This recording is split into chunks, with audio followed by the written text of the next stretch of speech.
अंग्रेजी हुकूमत ने देश को बेड़ियां पहनाई। एक हुए सब दीवाने देश के, आजादी की अलख जगाई।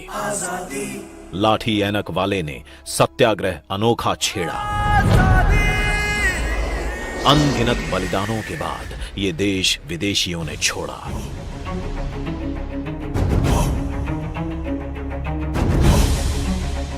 लौह पुरुष ने लोहे सा अखंड बनाया भारत। आजादी की नींव पर खड़ी हुई ये भव्य इमारत।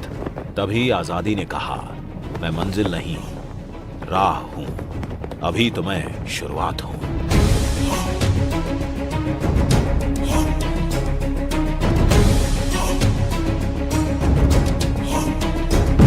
आधुनिक भारत के शिल्पियों ने दिशा दिखाई। उनके एक एक कदम के साथ देश ने एक छलांग लगाई। सबेरों का देश जिसे कहते थे, वही पहले प्रयास में मंगल तक पहुंचा। मेक इन इंडिया, इन 3 शब्दों ने दुनिया में हमारा नाम किया ऊंचा। आज हर घर में बिजली है, हर हाथ में मोबाइल फोन है, हर जेब में डिजिटल पहचान, हर खाते में डायरेक्ट बेनिफिट, हर रसोई में स्वच्छ ईंधन और हर आवास में इज्जत घर है। भारत, भारत, भारत, भारत। स्वच्छता और योग नए भारत के संस्कार हैं। भारत, भारत, भारत। वसुधैव कुटुंबकम, पूरा विश्व हमारा परिवार है। अंग्रेज कहकर गए थे, हमारे जाने के बाद देश तुम्हारा बिखर जाएगा। नहीं सोचा था उन्होंने कि भारत विश्व के सबसे विशाल लोकतंत्र के रूप में निखर जाएगा। आज भारत एक है, अखंड है और सबसे तेजी से आगे बढ़ती अर्थव्यवस्था है।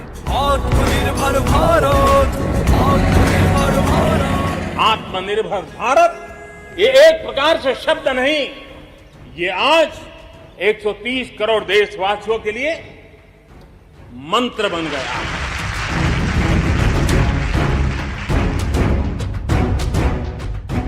आइए मनाते हैं स्वतंत्रता, एकता, विकास और लोकतंत्र के 75 साल। 2022 में भारत अपनी आजादी के 75 साल पूरे करेगा। आइए इस महापर्व की तैयारी में जुट जाते हैं। भारत, भारत, भारत, भारत। आइए बनाते हैं आत्मनिर्भर भारत। आइए मनाते हैं भारत की आजादी का Amrit Mahotsav.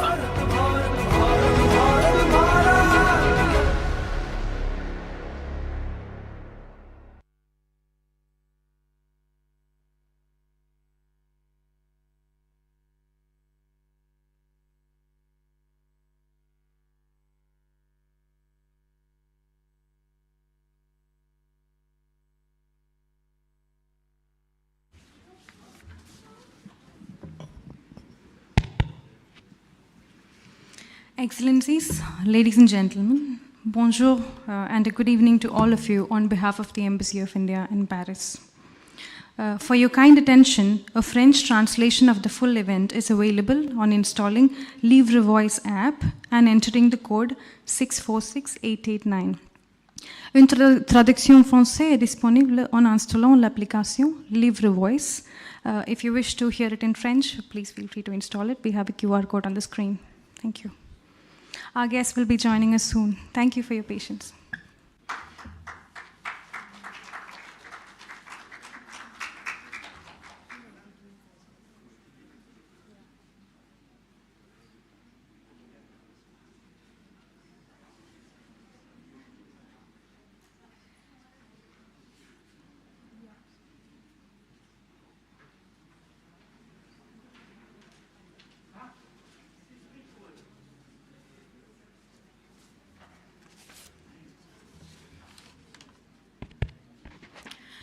Before we start the event, I would like to give a very short introduction of the day. Today, the 8th of April, marks the 19th day of Sadhguru's 100-day journey, traveling 30,000 kilometers across the world, accelerating awareness for the Save Soil movement. 19 days of relentless rain and snow and weather throughout his journey has not prevented him riding for hours at a stretch from London, cruising through the Netherlands, Germany, Prague, Vienna, Slovenia, Rome, Geneva, and today he will be with us in Paris. And throughout his journey, he has been meeting global leaders, influencers, citizens, and their elected representatives who have hosted the Save Soil event so far. On behalf of the Embassy of India, Paris, once again, welcome to you, and we would like to show short glimpses of this journey so far. Thank you.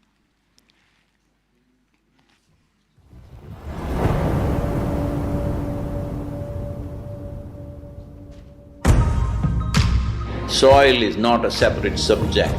If we are interested in health, if we are interested in agriculture, if we are interested in the well-being of the citizens of today and the unborn child of tomorrow, attending to soil right now, this is a must-do thing in our life.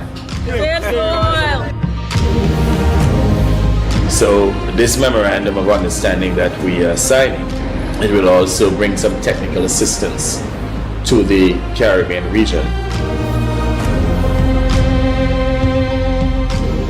This is a historic moment because here is the first step to turn around. Save soil, let's make it happen!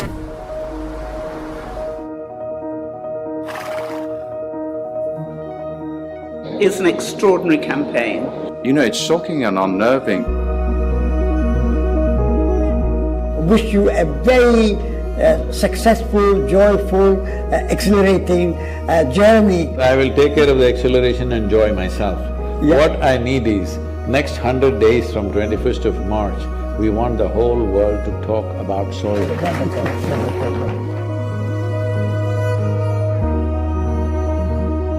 If you want to say, I love you to your child, you must just say save soil, because it is a more committed way of saying I love you. You are probably one of the most famous Indians. And what you're doing today is really important because people like you who have a wonderful following of millions and millions of people, and what you're doing with that is so important with saving the soil.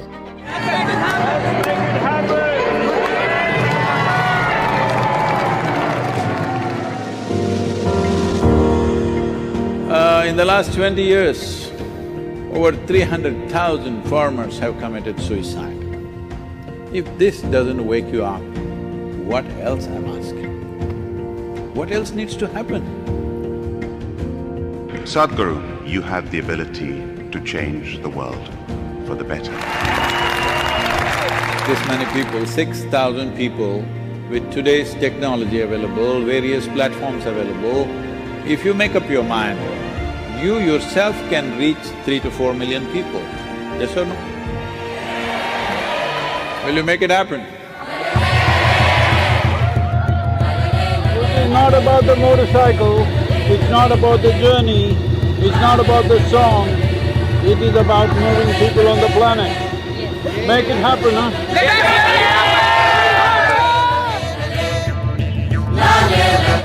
Soil.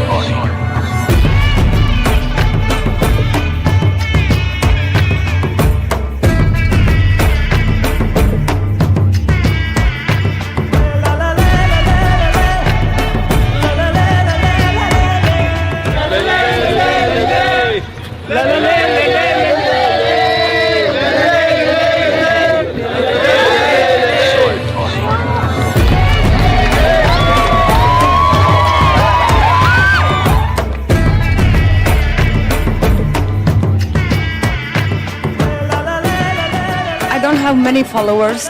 What is the thing I can do to help to save the soil? In your neighborhood, do a jig. Initially, people will think, what's wrong with her? After some time, kids will come and dance with you. Tell them, just go and tell your parents, they must talk about this. I'm saying go and request people. I'm saying at this time, if you don't talk to people, we will be a very regretful generation. Please, let's not go there.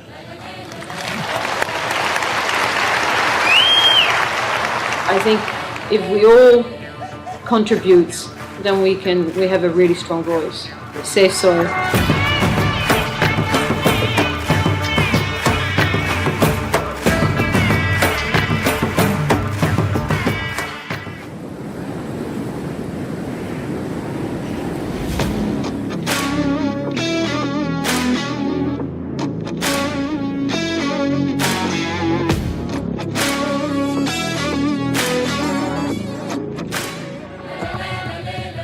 party is about to start.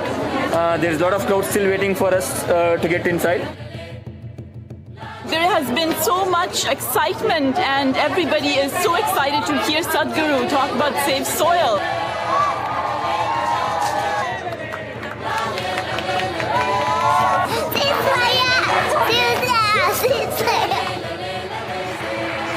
Tonight was absolutely overwhelming, and I was so honored to have the opportunity. First of all, just to meet Sadhguru was a huge honor.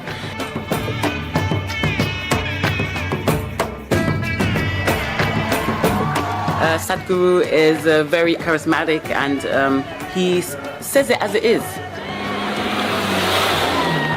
I want all graffiti artists, to whatever walls that you have, make sure that you use this. This is our time. This is our time on the planet. What we do here is our business. Let's do the right things and save soil, and let's make it happen.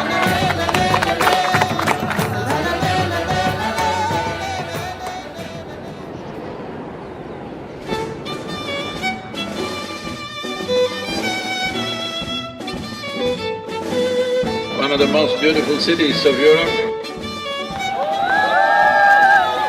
It is time that we in 21st century show that we are a mature citizens of this planet, that we want long-term well-being for ourselves and future generations. This is the opportunity. Save Soil is that moment.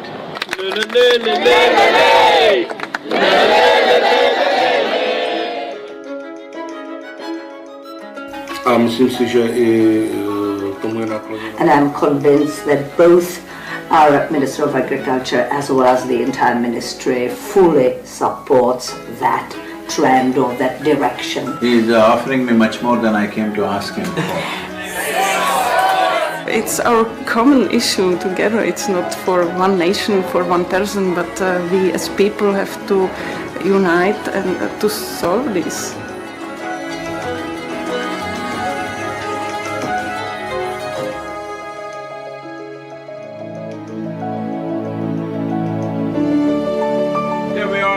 In this wonderful city of Vienna, soil is a common denominator to bring all of us together. Make sure the world gets it now. Lele lele le is your mantra for now, for these 93 days. And above all, don't pick a fight with anybody, it doesn't matter what they're doing, because we need every one of them. Namaskar.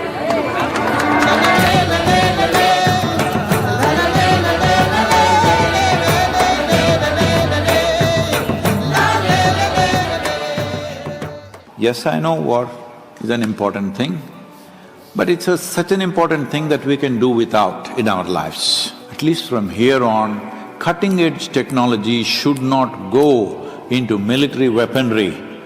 This you must pitch for.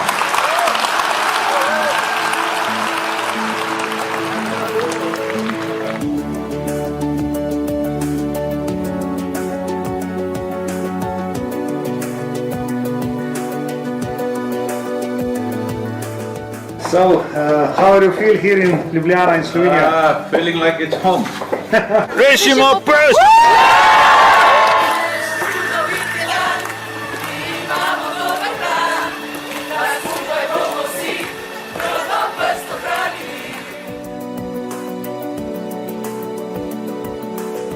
All of us have been part of this destruction. The only way is all of us become part of the solution also. So let's make it happen.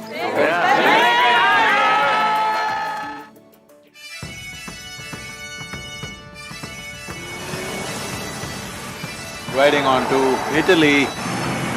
Italy is raining heavily tonight. Here in Venice, what a city. I am a huge admirer of Rome because whoever did it, their sense of geometry is so fantastic. The former president of European Parliament, he is 100% with us, and FAO is our partners now.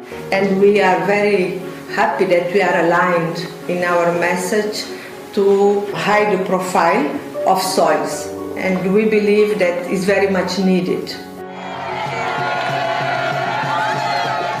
This great city, which is known as the Eternal City, We must understand, over 2000 years ago, this eternal city made the mistake of overfarming the region, and the erosions that caused did tremendous damage, and that was also the fall of the city at that time. So, the Romans of today should never make that mistake once again.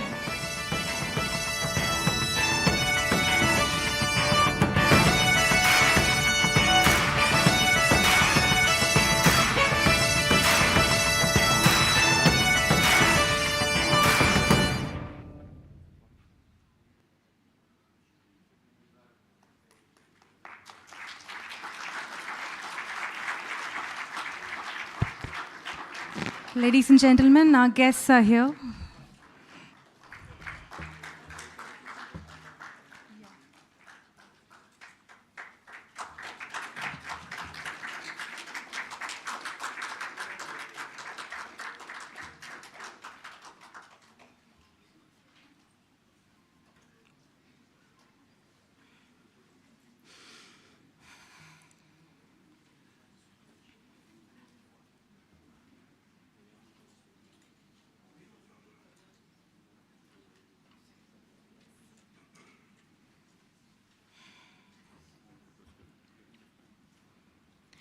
Ladies and gentlemen, Sadhguruji, His Excellency Ambassador of Mauritius, Sri Vijayan Velayathan, India's permanent representative to UNESCO, Ambassador Vishal Sharma, Excellencies, esteemed guests, experts and subject speakers of our day, Mr. Paul Liu, Mr. Jean-François Susanna, Ms. Claire Chenou, President of the IUCN French Committee, Ms. Maud Lelièvre, President of France Nature Environment, Mr. Arnaud Schwartz, Deputy Mayor of Bobigny, Mr. Ranjit Singh, Indian Community, Cultural Associations, members of the Isha Foundation, members of the 4 per 1000 initiative, ladies and gentlemen, on behalf of the Embassy of India, Paris, it is my pleasure today to welcome all of you to today's panel discussion on Conscious Planet, Save Soil movement, where soil experts will be in conversation with Sadhguruji.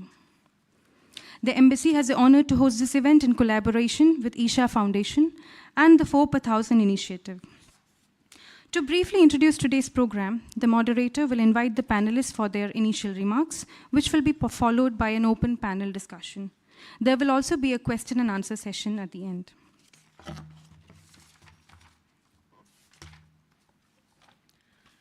To start with, today we have among us Dr. Paul Liu, who will be moderating the discussion. Dr. Liu is the Executive Secretary of the International 4 per 1000 initiative. This initiative was launched by France at UNFCCC COP21 in Paris, December 2015. This initiative carries the vision of worldwide healthy and carbon-rich soils to combat climate change and end hunger. He has extensive experience heading the International Relations Department of the French Ministry for 7 years. Thereafter, he spent 9 years developing agriculture in French overseas territories as technical advisor for agriculture, fisheries, and forestry, and as the director of ODA DOM. I welcome you, sir, to the stage.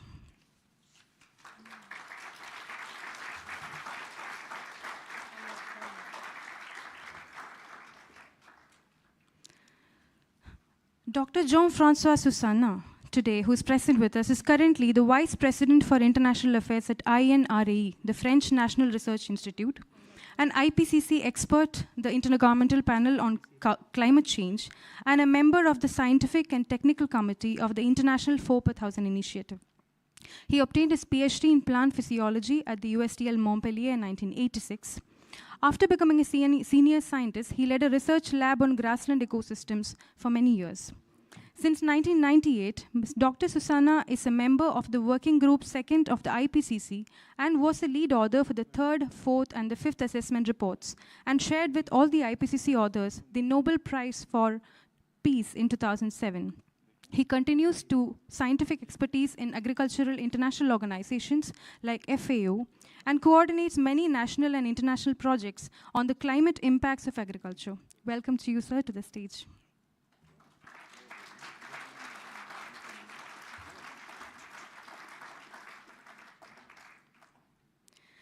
Dr. Claire Chenou, who is with us today, is currently the coordinator of the European EJP Soil, European Joint Program on Soil, a researcher and a professor at the Agro-Paris Tech, and a member of the Scientific and Technical Committee of the International 4,000 Initiative again. Dr. Claire Chenou is a soil scientist with a PhD in applied geology. She is currently a professor of soil science at the Agro-Paris Tech after being a research scientist at INRAE, the National French Institute for Agronomy Research, for 20 years. Her research deals with soil organic matter, which has a prominent role in ecosystem services provided by soil. Please welcome to the stage, madam.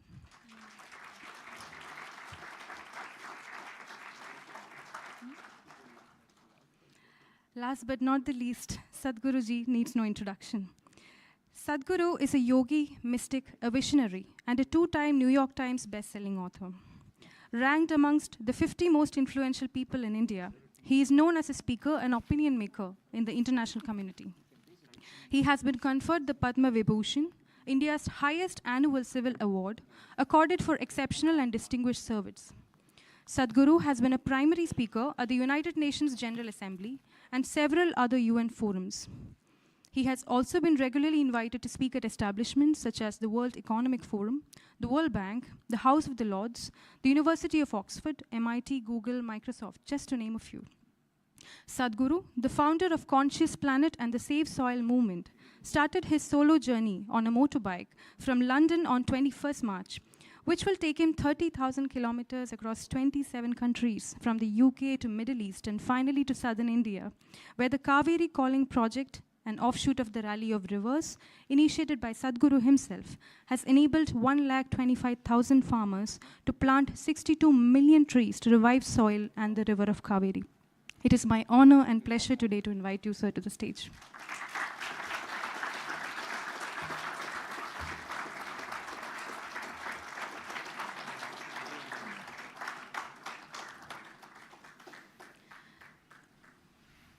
Before we start the discussion, I think it will be a wonderful idea to have a short video to understand the science behind the Save Soil campaign.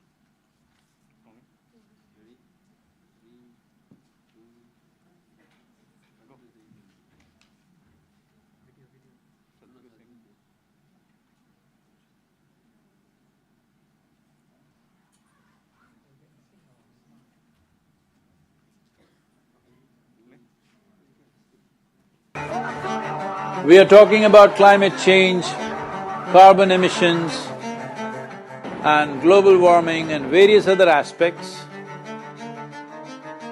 but we are not addressing soil.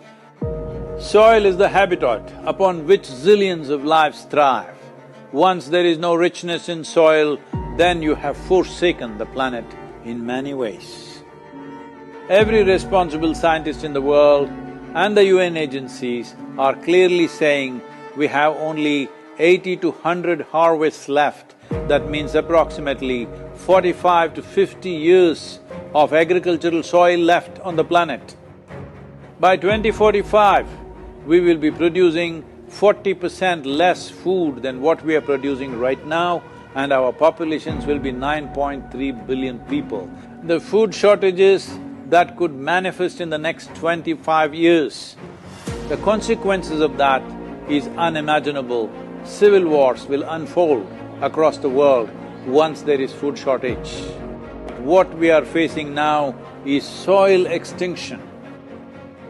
Why is soil becoming extinct? Where is it going away? What is happening to our soil? We must understand, if you add organic content to sand, sand will turn into soil. If you remove all organic content from the soil, soil will become sand. In normal agricultural soil, the minimum organic content should be between 3 to 6%. The most minimum is 3%. At least this minimum to keep the soil alive, to keep the soil as living soil is a must. Agricultural soils across the world, the depletion is so heavy. In most countries, more than 50% of the topsoil is already gone in the last 100 years. The nutrient levels have dropped significantly. The level of micronutrients you would get from your food in early 20th century to what you are getting from the same food now has dropped 90%. If you ate one orange in 1920s, what you got from it. Now, in 2020, if you have to get the same, you will have to eat 8 oranges. This is what we have done to our food. Soil is the biggest ecosystem on the planet, and so few people know anything about it. 1 teaspoon of healthy soil probably contains more microbes than there are people on Earth. The microbial life in the first 12 to 15 inches of topsoil is the basis of our existence. It is this magic beneath our feet which has produced the life that we are. This first 12 to 15 inches of soil is the basis of life for 87% of life on this planet, including you and me. We have to begin to recognize that what we call our soil, Mother Earth, is a living organism. Open soils, ripped open by ploughing, open to sunlight, is the basis of destruction of microbial life. So the focus should be on agriculture, the focus should be on seeing that land is under shade as much as possible, some kind of shade, grasses, herbs, bushes, trees. Conscious Planet is launching Save Soil movement to bring about a policy change to regenerate soil. As a part of this, I'm 65 and I'm riding 30,000 kilometers, a lone motorcycle journey, 30,000 kilometers across 24 nations to activate support from the citizenry to assure the governments long-term investments will be appreciated. So it's extremely important that soil regeneration is enshrined in the policy of every government on the planet. We must change the narrative on the planet that soil is a wealth, a legacy we have received from previous generations, and we have to pass it on as living soil for future generations. We are in a cusp of time. If you do the right things now, in the next 15 to 25 years, we can significantly turn this situation around and regenerate the soil. But if we allow this to progress like this for another 30 to 40 years, after 40 years if we attempt this, then it could take 150 to 200 years because that much loss of biodiversity would have happened. From 21st of March for 100 days, the whole world, every human being on the planet should talk soil. We must hear the word soil, save soil everywhere to see that the narrative on the planet changes towards the most vital aspect of our life, the soil. Each one of you should reach as many people as you can to make this happen. Many global leaders and influencers are already participating in the movement. Be a part of this and let us make it happen. From my part, as much as I can contribute. And the movement that you are taken up, I could not expect any more God's blessing than that. Sadhguru, and this campaign is so important. We're going to save the soil. Do your part. And saving the soils. And our planet's future depend on it. Sadhguru, save soil, my friend.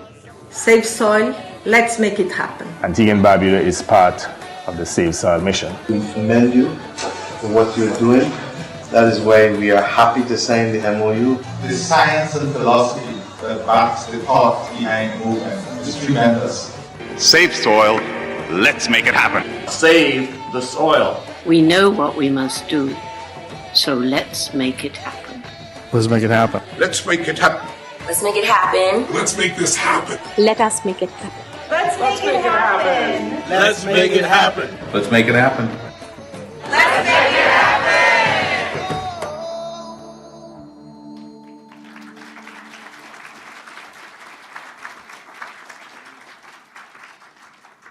That was a beautiful video. I'm sure you think the same. I would like to mention that the Ambassador of the Republic of India to France and Monaco, His Excellency Mr. Javed Ashraf, is in traffic, moving from one event to the other. He will be with us shortly. Meanwhile, I would like to invite Sadhguruji for a brief remarks and his thoughts on the Azadi Ka Amrit Mahotsav, celebrating the 75th year of independence of India. So. Hello. Hello. Hello. No. Hello? Yeah, little bit, yeah, that's good. That's good.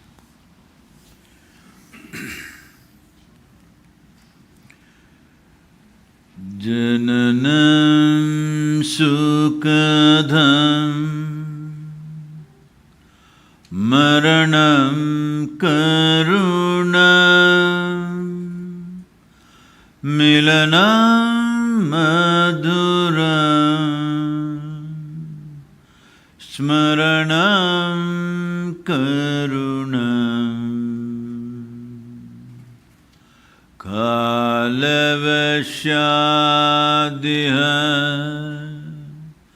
sakalam karunam samayadipate akilam karunam. Namaskaram, good evening to everyone. Wow. This is our time on the planet. And our time on the planet is brief. What we do with it is entirely ours. Or we can blame the past and neglect the future, or we can take this time into our responsible action. This is all we have with life. So the chant just meant in some simple way that only one who takes charge of time will know life and will have an impact on life. We don't take charge of our times, but we talk about something else endlessly. Life will pass by because it's not waiting for any of us. It's not a clock ticking away, it's our life ticking away. So, it's 75 years of India's independence. In 1947, when India attained its freedom as a republic, well, it became a republic a couple of years later, but when it became an independent nation, the average life expectancy of an Indian was 28 years. That means a whole lot of us shouldn't be alive right now by those standards. Today, we have slowly inched towards 74 years as the average life expectancy, which is a massive movement for a nation, from 28 years to 74 years. There might have been many things we have done. We've gone to space, we've gone to Mars and this and that, industry, business, technologies. But the most important thing is, all these things are being done in the interest of human well-being. If that is forgotten, then there's no point. Everything, our technology, our commerce, our industry, our business, our politics, can't ignore. Everything is supposed to be about human well-being. If that one thing if we forget, every process that we conduct will become an extremely cruel process and life-negative process. India has faced terrible famines in the past, especially in the last 200 years.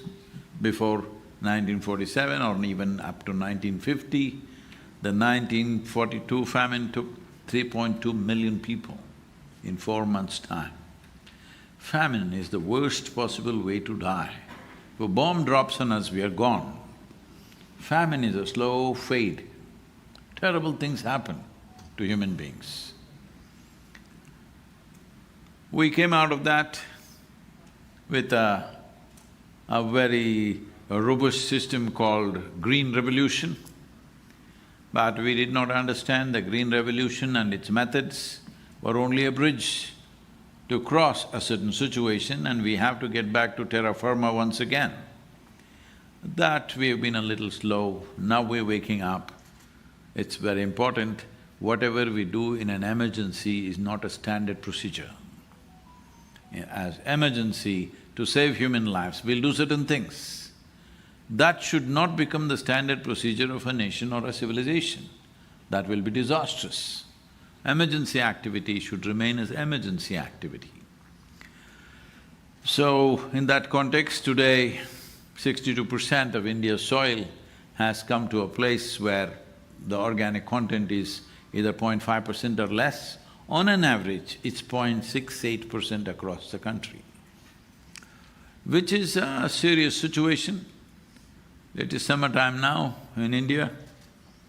If you fly from Delhi to Chennai and look down, you will see a brown desert, except for Western Ghats and northeastern part of India, the entire plain region looks like a brown desert. This has happened in just 40 to 45 years of, I don't know whether to call it irresponsible or ignorant farming, because there is a history of farming in southern India for over 12,000 years, organized farming. But 12,000 years we managed our soils well, but in 45 years we destroy it. I don't know whether this is ignorance, irresponsibility or science without sense, what it is. How we apply science is very important. We may have… science may give us tools. How we use it, who uses it is very important. If we don't use it properly, something that could be enormously beneficial could become terribly damaging to ourselves. As we see, as wars unfold all over the world, not right now, I'm saying in the last 100 years, how many wars have we fought? And how many times we have thought, never again we're going to do this. And again go back to the same thing. And every time it gets, in terms of military machine, it's getting better and better because newer and newer technologies go into it, but in terms of human experience, it's become worse by the day.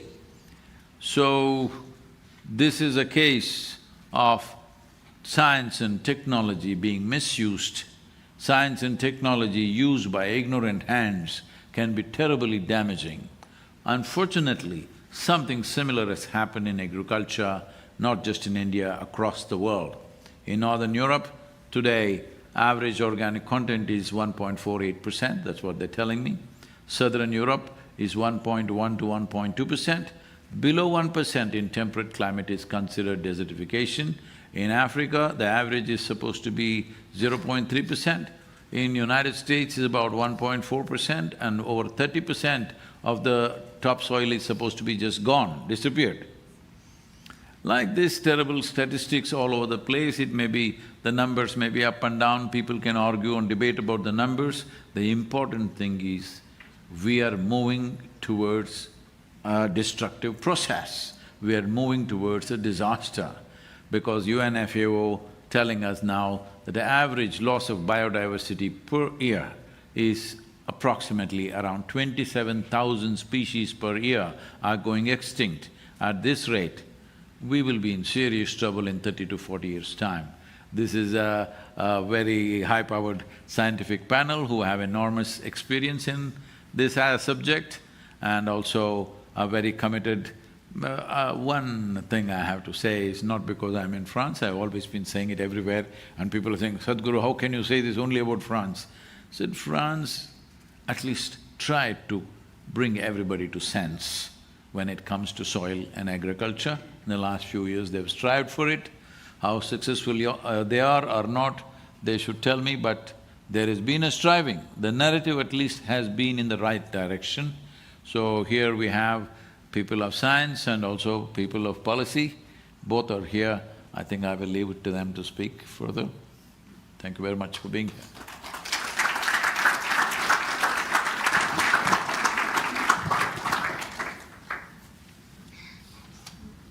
Before we start the discussion, it is my honor to invite His Excellency, Ambassador of the Republic of India to France and Monaco, Mr. Javed Ashraf, to kindly take the stage and share his opening remarks.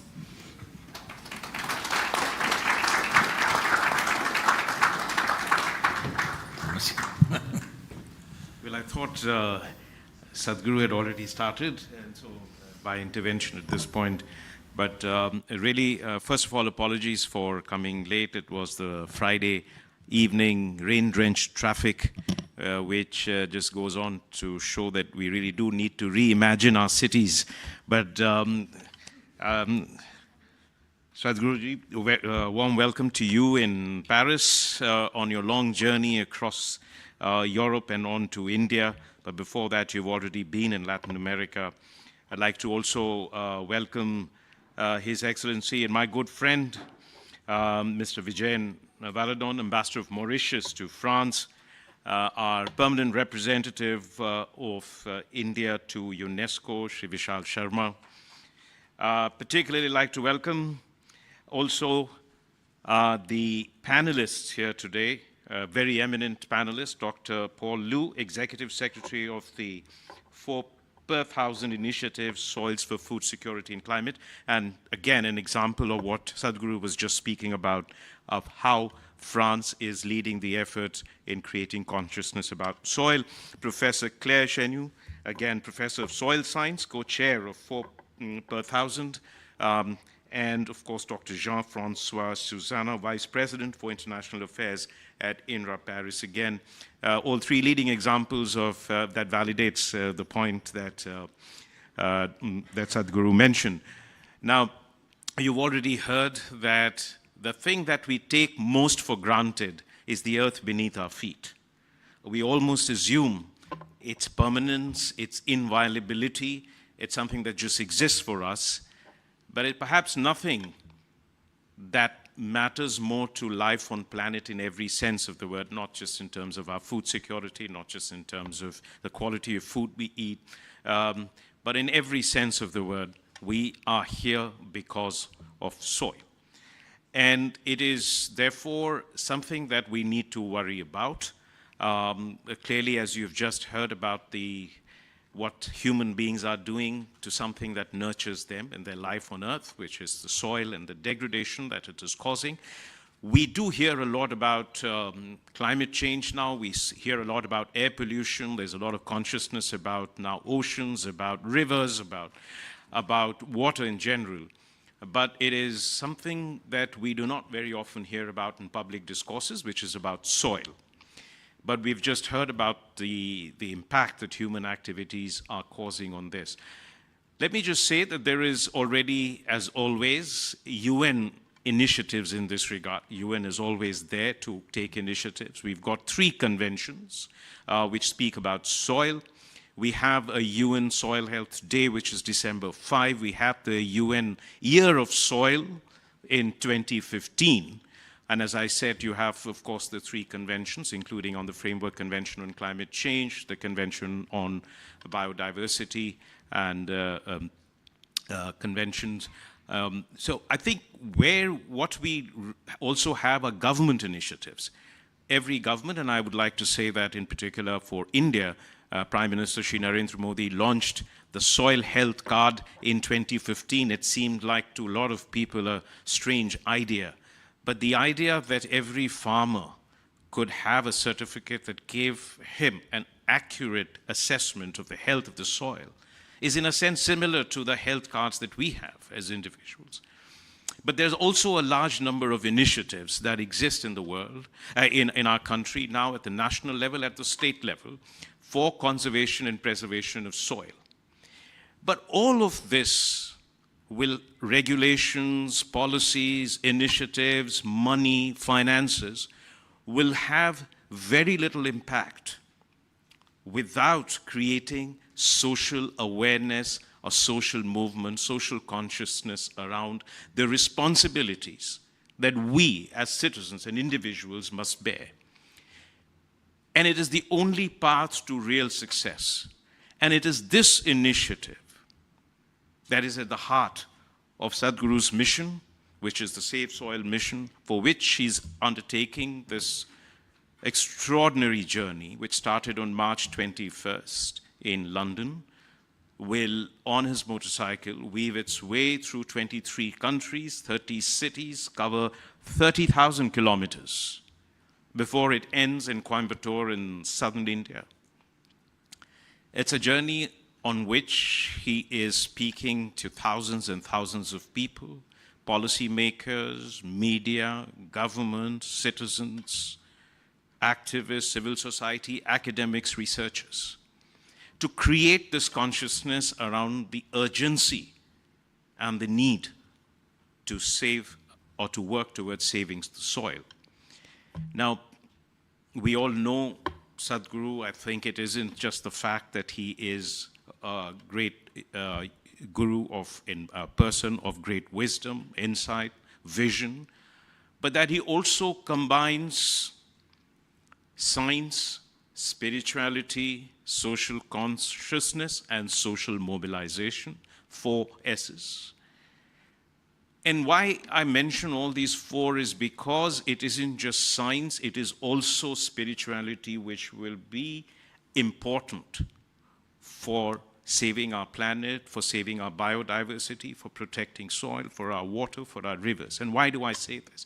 I say this because every civilization, every society, when it digs deep into its heritage, it will find the words of wisdom in the reverence for nature that has nurtured us, that we are part of. And it's important to dive deep into it in order for us to realize the permanence of that wisdom, the eternal message that these contain, along with science and mobilization. We are also aware that this is not the first time Sadhguru is undertaking a mission of this nature. His commitment to ecology, to nature, to planet has been there all along. And it isn't just known to those 11 million volunteers in 300 centers of Isha Foundation across the world.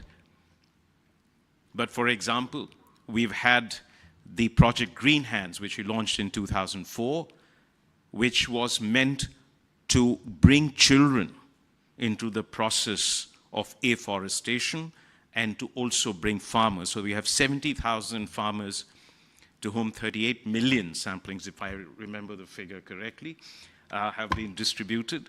And this is also on one day, I think there was 850,000 saplings that were planted, which is a Guinness Book of World Record. In 2017, he launched the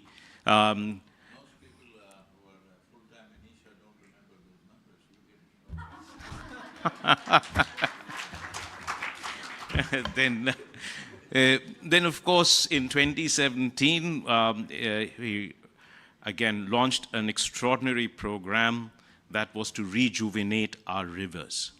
Our rivers, not just in India, but in many parts of the world. Rivers, remember, have been the source of civilizations, of cities, across, and societies have risen and fallen with and how rivers have also been nurtured, or they have died. So that is an extraordinary program, and I was there in Singapore, and I remember joining Sadhguru in conveying that message.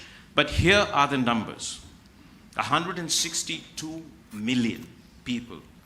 That's nearly 3 times the size of the population of France. 162 million people have participated in that venture.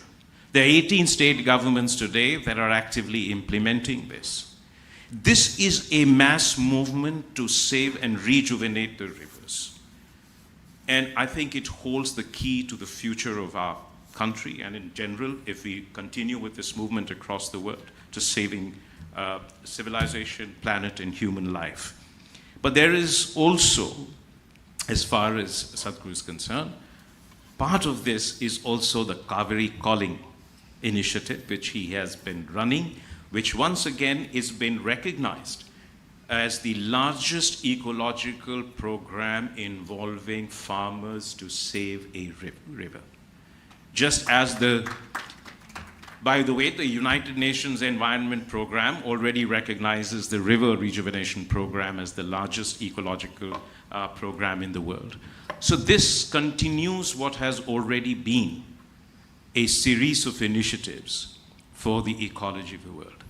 And today, when we look at the devastation, the depredations, the consequences of climate change in all its dimensions, and the impacts that our activities have had, the starting point of restoring the future of this planet lies in raising consciousness, in mobilizing people to take on the initiatives themselves, to do their part and not just believe that annual meetings at the United Nations or what the governments do will save us. So I think this is a very important initiative, and we're very glad that Sadhguru has decided to be here in Paris as part of his itinerary, and we look forward to some really exciting and insightful engagement. And I'm sure that when he gets on his motorbike on the 10th and leaves Paris for the next destination, which is Brussels, I think there will be a lot of us here who would look down at the earth that we walk on and do our little bit, begin to do our little bit to save the soil. So with those words, let me again welcome you, welcome this very distinguished and eminent panelists for our lively discussion here today. Thank you very much.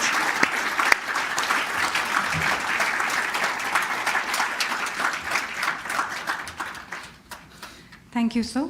Dr. Paul Liu, this evening and this beautiful discussion is yours to take forward. Sir. Thank you very much. Thank you, Sadhguru, to be with us. Well, it's difficult to start after all those nice words, all what you already done. It seems to me that I have nothing to say in addition, but well, I will try to do my best and forgive my English because, you know, you are in France. Let's get to the soil. Thank you. We'll try to introduce this scientific and spiritual debate and exchange. I just would like to recall what was already said, but it seems to me very important that we are talking about soil, the soil of our planet. Well, this just the small, fine layers of mixed mineral and organic matter, as you very well said in the movie. And it's everywhere on our planet, well, where there is no ocean, of course. We are talking about centuries, even millennium, to allow the formation of one of a few centimeters of soils, depending on the parent rocks and the climate. But these thin layers of soil, of the surface of the earth, is the living support of all the life in our planet.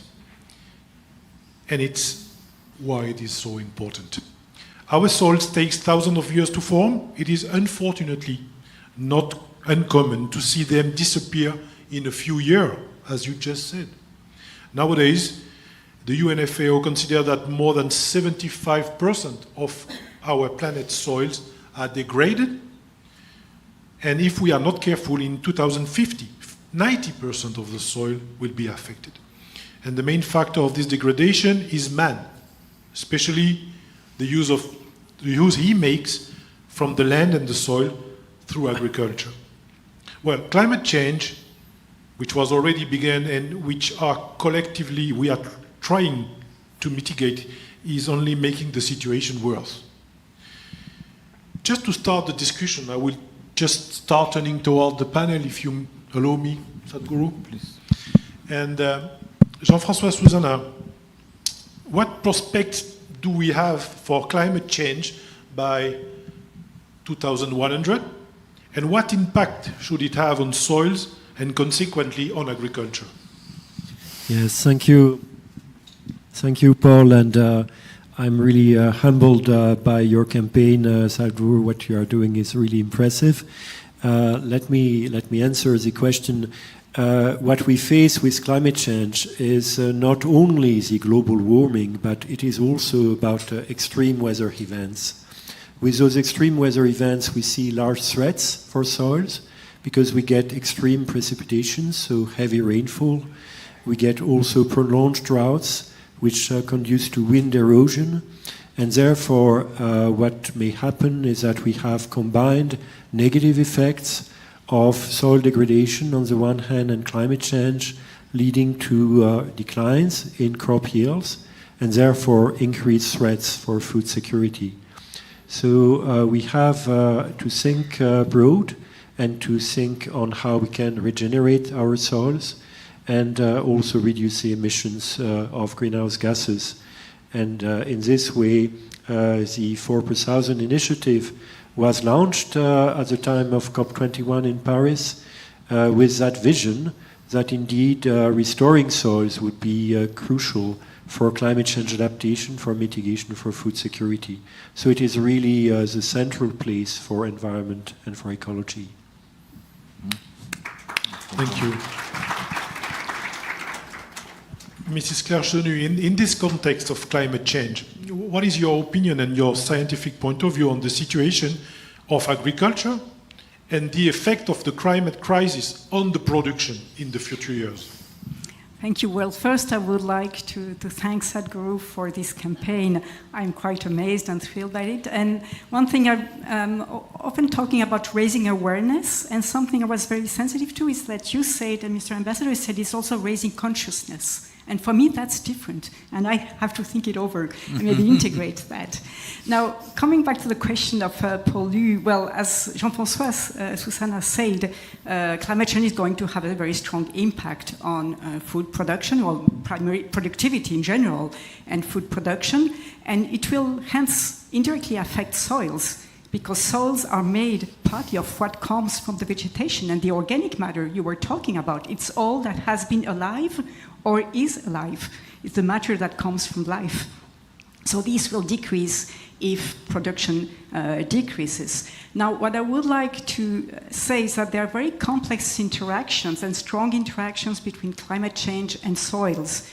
Climate change is going to degrade soils, erosion, drought, losses of biodiversity because the organisms die, are not adapted to the new conditions, but also the status of soil will affect how agroecosystems and how ecosystems adapt to climate change. If you take, for example, a soil that is poorer in organic matter, it has a less good ability to resist to erosion, so erosion will be stronger. There's less organisms, there's less diversity and abundance of organisms, so less capacity, biological capacity to adapt to these new conditions. And there's also less capacity to hold the water and then to go through drought events and allow for food production even with a drought event. So yes, climate change is going to affect very strongly soils, but the status of soil can have an influence on the extent of damage by climate change. So we absolutely need to sustainably manage soils. We need to save soils also for adaptation to climate change. Well, Sadhguru, the scientists are not very optimistic. What is your opinion? How can we see the change in the relation between soil and climate change? Say, talking, preaching, campaigning time is over. We have come to a place where if there is no significant policy change in all the nations, we cannot really make it happen. Individual farmers doing something, that time is over. If you keep your piece of the land really nice and I keep it very nice, this is good, but it's not sustainable. We don't know what the next generation will do. They may rip it apart. So it has to be enshrined in the policy. When I say it has to be enshrined in the policy, for example, I'm not very familiar with the city, but I'm sure in every old city it will be there. If you go to the old part of the city, you will see that homes are built in such a way, there is no concept of a window. Wall to wall, they've built homes. In every old city, it's like that. But if you go to the new part of the city, if you have 10,000 square feet of land, you can't build 10,000 square feet of building. You'll have to leave certain space for yourself, your neighbor, whatever. What is the difference? At that time there were no laws, now there are laws. But if you have 10 acres of land, you can plow every inch of it and turn it into a desert in the next 10 years' time. There is no law even to ask you why have you done it. So there has to be a law that if you own agricultural land, minimum 3% organic content has to be there, because that's a fundamental responsibility that we owe to future generations, because soil is not our property, it's a legacy that's come to us. Passing it on as a living soil is the most fundamental thing. How the hell you want to live or die is your business, but you cannot simply take away the possibility of future generations. Today UNFAO is talking about that the soil or the food that we're eating right now is the food that belongs to not even the little children here, it belongs to the unborn child. Unborn child means that is the most helpless creature, absolutely no defenses, an unborn child. Eating up the food that belongs to an unborn child, in my emotion, feels like a crime against humanity to me.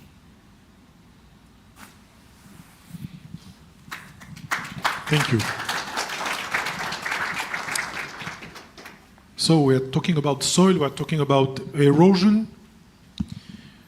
Worldwide, the equivalent of a soccer field is eroded every 5 seconds. Erosion washes away 25 to 40 billion tons of topsoil every year, significantly reducing agricultural yield, as you just said, and the soil ability to store and recycle carbon, nutrients, and water. For example, grain production losses due to erosion have been estimated by FAO, again, at 7.6 million tons per year. If nothing is done to mitigate erosion, there could be a total reduction of more than 253 million tons of cereal by 2050. This yield loss would be equivalent to removing 1.5 million square kilometers of land from agricultural production, the equivalent of all arable land in India. According to the most alarmist forecast humanity, you said in the movie, we would have 80 to 100 harvests left in reserve in the soil of the planet. Mrs. Claire Chenu, can you quickly explain to us how the soil functions, well, very shortly, sorry, and the importance of carbon in that, particularly in terms of agricultural production and therefore global food security? Okay, what do you want, 2 hours, 1 hour? Well, no, I'm afraid we have no time for that. But it's a pleasure always to say how we depend on soils, how are soils important in their functioning, because soils, it's where the roots grow and thrive, so we depend on soils for all plant production, and 90% of our food come indirectly or directly from soils. Soils are also where the rain falls, so they infiltrate, they retain the water so that plants can use it, they transfer it, and also soils recycle the nutrients, the organic matter and the nutrients, again to feed the plant, and they store carbon, it's important for the climate, and they hold an amazing biodiversity. A quarter of total of our planet biodiversity lives in the soil. That's absolutely huge. Soil carbon in that, well, soil carbon is more or less half of soil organic matter. Sadhguru has talked a lot about soil organic matter. So everything, and soil organic matter is extremely important because it holds the soil particles together, it retains water. It is the food of all the organisms in soil, of the biodiversity. And also, it's a way to trap the CO2 from the atmosphere. So that's why when soil quality or soil health is being assessed, quite often the first indicator that comes is soil carbon. Behind that is soil organic matter. And so it's a priority, and it's a priority that of the 4 per million initiative to try to preserve and maintain soil carbon for food security and for climate. So it was only a few minutes. Not too bad. You should be a professor, no? I'll try one of these days. So, Mr. Jean-François Souzana, what do we know about soils, about their health? What is soil health nowadays, and what does science tell us about their functioning and production prospects in the changing context? So, what is really soil health that we are talking about? And what is the relation with the production? So I think it's fairly simple. When you speak about health, you're speaking about a living organism, isn't it? Health is something which is strongly attached to life. And when you speak about soil health, you're actually dealing with the health of not really one organism, but a community, a major community of zillions of organisms that work together to create this healthy soil, which is going to recycle the nutrients to provide growth for the plants and food for the humans. So it is essential we can preserve that soil health. And let's try to be a bit more optimistic, maybe. We are facing this huge erosion, but indeed we know how we can reverse the conditions of erosion. And this is very simple. It was well said, I think, in the movie. It's just about the plant cover. If you have a vegetation cover throughout the year, and if you have a healthy vegetation, then you will improve your soil and you will regenerate. So this is really addressed in our days as regenerative agriculture. That's maybe the way it is phrased in a number of English-speaking countries. We tend to call it in France agroecology, which is a combination of agriculture and ecological understanding. And in this way you create practices whereby you can regenerate soils and you can think of this recycling of this life between the soil, between the plants, and between the humans and the animals. And this is really the way we need to go. How would you do this? I agree that we certainly would need some legal elements there to make it compulsory in some sense to preserve soil health. We may need also economics. And one buzzword that I hear more and more, which is very present at the European Commission in our days, is carbon farming. So this is about getting increases in your soil carbon through farming, through regenerative farming, through agroecology. And actually, why not pay the farmers for that service? And this is really a new way of thinking that may bring farmers that are obviously always very sensitive to their income, to the sales they can have. And by having this extra revenue about carbon, they may go in the right direction of regenerating soils. Thank you.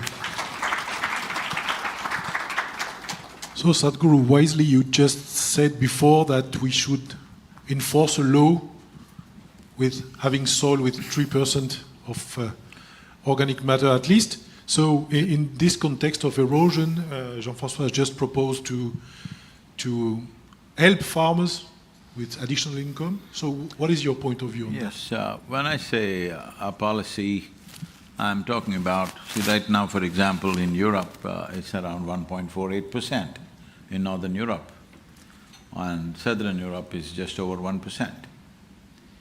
If you set up an incentive, if you raise your organic content in your field to 3%, you will get a certain amount of incentive, financial incentive.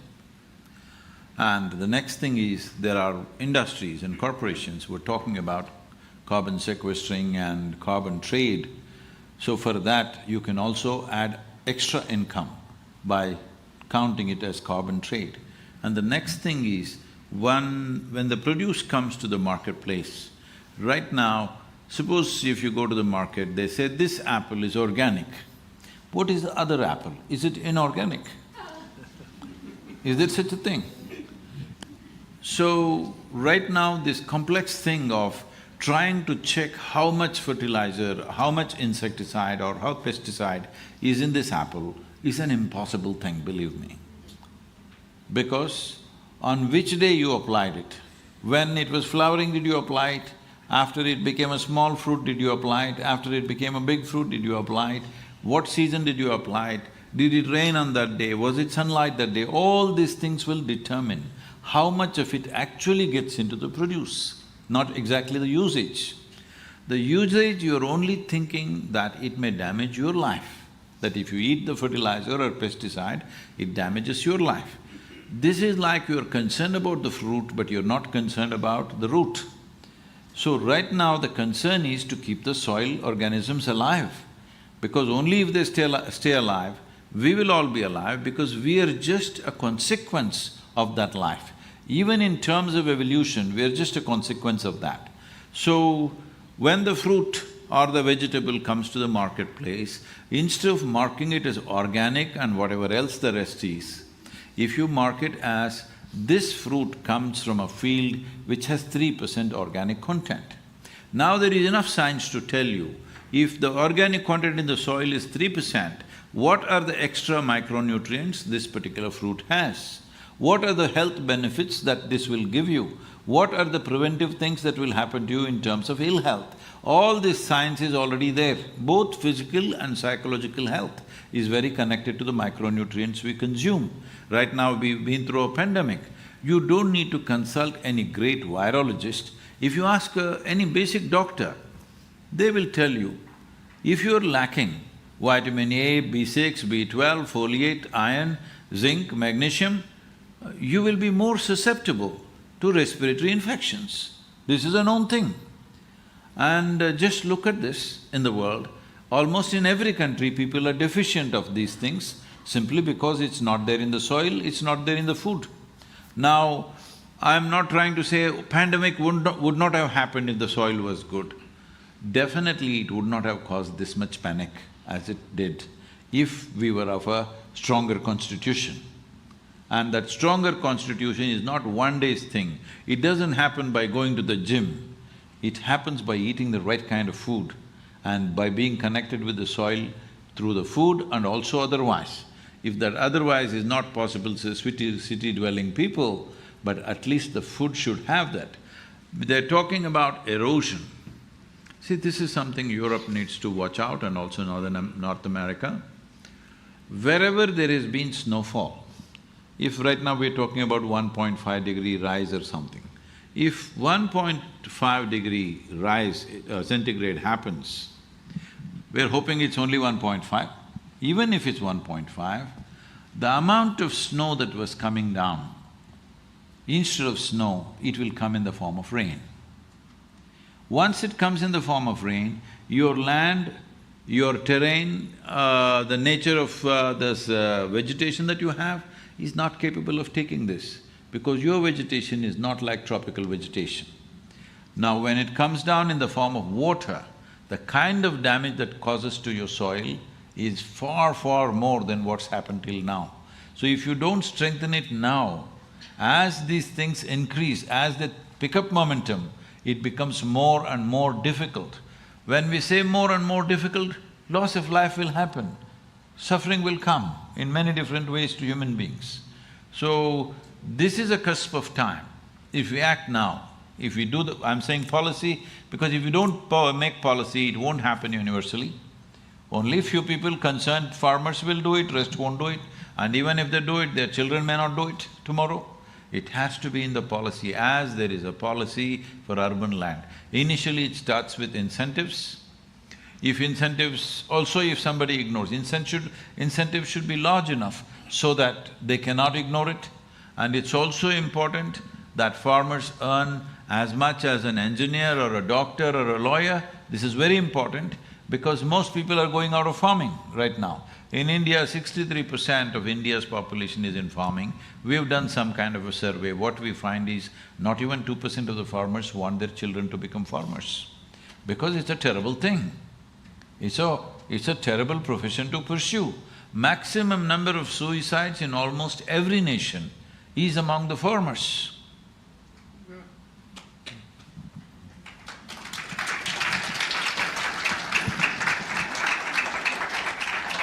You're right, everywhere on Earth. Not everywhere, that's the problem. Well, we are talking about relation between soil and climate change and invoke the fact that soil store large quantity of carbon and constitute element of organic matter. Thus, it is estimated that between 1,500 and 2,400 gigatons of carbon are present in soil, against only half to one-third to the atmosphere. Well, this is quite fortunate because the carbon present in the atmosphere, particularly in the form of CO2, as you mentioned in the movie, and also methane, causes the greenhouse effect, which prevents part of the solar radiation reaching the Earth from going back into space, thus trapping the energy which increase the temperature in the atmosphere and cause climatic disturbance. It is therefore preferable to capture the atmospheric carbon and store it in the soil using the miracle of photosynthesis and plants as a carbon vacuum cleaner. This carbon stored in the soil improves its organic matter content and overall structure, water retention, capacity, fertility, and, in the world, its health. So finally, we always come back to the importance of soil and their health to improve global food security and to fight against climate change. Well, Sadhguru, it's precisely at the time of launching your European tour that you decided to promote the movement Conscious Planet, Safe Soils. Can you summarize your mindset at that time and your objective regarding the ambitious program? What were your deepest motivation? See, I've been talking about this for over 30 years now. Everybody says, Sadhguru, this is fantastic, and they go to sleep. Yes, they appreciate it, they clap their hands, and that's it. I'm sure all others also have faced such things. Everybody says, oh, this is great. It's not great, it's terrible. I want you to understand it's terrible, it's not great. There's nothing to be proud of. When you say it's great, it's something to be proud of. It is not something to be proud of. We have done this, we must understand first of all. Another problem is, the moment we say anything environment, ecology, people are asking, okay, whose face should we bash? Who's that enemy? Who's that evil man who did this? See, there is no evil design behind this.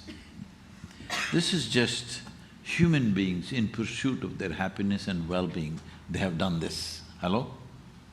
This did not happen because of some evil design, we want to destroy this planet. You think there was some evil force wanting to destroy this planet? There's no such thing. It's us, all of us. Knowingly, unknowingly we have done it. If we are willing, we can come together as one generation responding to this and be that generation which turn back from the brink of a disaster or sleep through this, fall over and grieve over the disaster. Unfortunately, many times we have done this, that we wait for the disaster to happen and then grieve over this. But this is not going to be a disaster that happens to somebody. This will happen to us or definitely to our children if we don't act upon it now. And the action is very simple. For the citizens, all I am saying is, see, we need to understand in a democratically elected government, the governments are not elected to do something fantastic. The governments are elected to just fulfill people's desire, people's mandate, what they want. That's all it is. And we have given them a term of 4 to 5 years in different nations. In these 5 years, they would like to do what normally works within 5 years, because it's their time. Tomorrow morning, if they lose the election, they go into oblivion, all right? This is the nature of politics, this is the nature of democratic process. Unless people stand up and say this, that we are ready for long-term policy making and we are with you. We have noticed repeatedly in terms of various leaders in the world, whenever they try to make long-term policies which will not yield result today, but the results will come after 15 years or 20 years, they definitely lost the elections most of the time. Yes. So I am saying, where has it happened till now? In which nation has it happened on this planet that 60% of the population of a given nation have given a mandate to the government saying, if you take long-term steps, which will take 10, 15 or 20 years to yield results, we are with you. Which population has said this? This is all I'm trying to do, to get the population. 5.26 billion people have franchise in the world.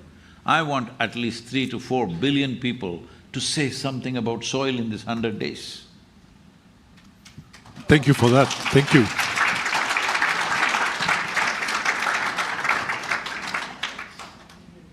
So, Jean-François, Susan, in this context, what is the position of the global scientific community? You have led the Circasa project and today Orcasa. In a few words, what are the issues of such programs? Yes, thank you, Paul. So you know, we are certainly not at the scale of your campaign, and what we do is trying to get all the scientists to work together. And actually, we believe there are a few things where we can help. I guess the understanding we have already, but there are some maybe improvements. For instance, understanding what is the long-term fate of carbon in the soil is something we would like to understand better. We would like to understand better the role of biodiversity in the way soils are evolving in soil health. But importantly, where we can help is by guiding in terms of options for the governments, for the farmers, for the stakeholders. So trying to widespread what could be the practices to regenerate soils. Understanding these are very regionally specific. They are also specific with the different farming systems. So you need to have some strong interaction by creating knowledge that is based on the understanding of the farmers themselves, plus the scientific understanding. So that's something where we struggle a bit, I must say, because it is a sort of knowledge system that is not yet there, and it needs to be highly interactive. The other thing we want to do is help for this understanding of carbon buildup. Where are we? Where are we going? Can we measure it? And there we can get help from technologies. We can combine remote sensing, soil measurements, knowledge of the climate, of the agricultural practices, and we can readily calculate what's happening with this soil carbon, with the carbon cycling. And this is really something all stakeholders are asking. They want to know, is my soil carbon increasing? Because that's a key indicator also of soil health. And could we know this also to get possibly payments for that service we render to the society? So that's the sort of things we are developing. Thank you. Claire Chenu, at the European level, you are in charge of EGP soil. Can you tell us about what is about this project and what are the subjects that this project is related to?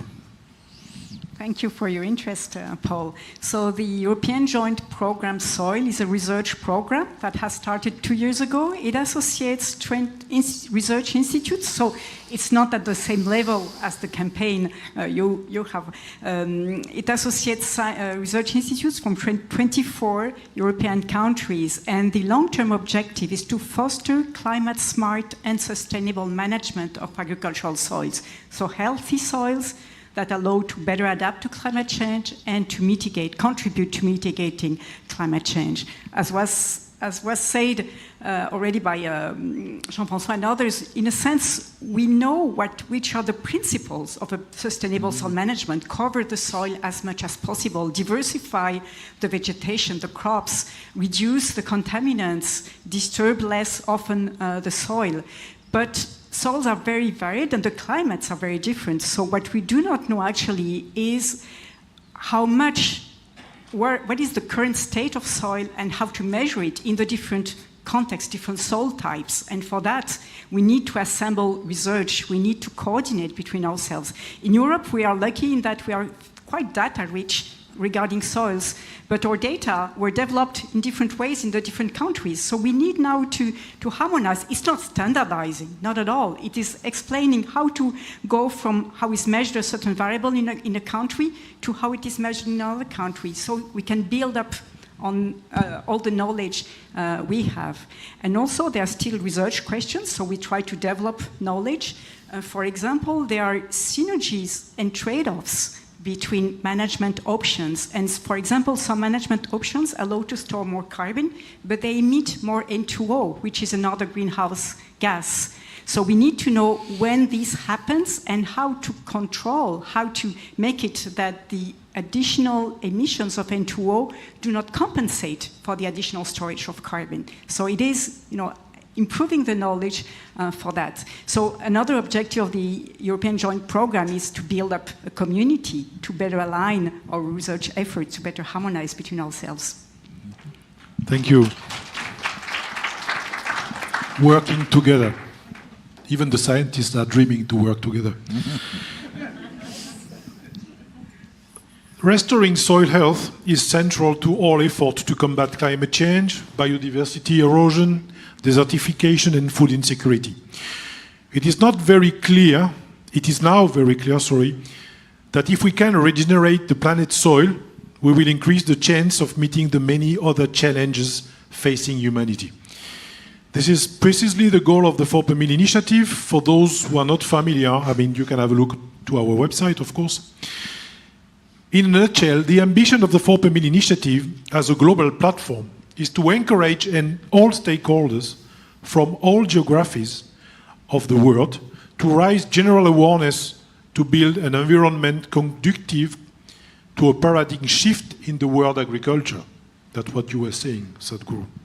Towards sustainable agriculture that are productive, highly resilient, creating jobs and incomes, and based on the appropriate management of land and soil, such as agroecology, hence ensuring sustainable development.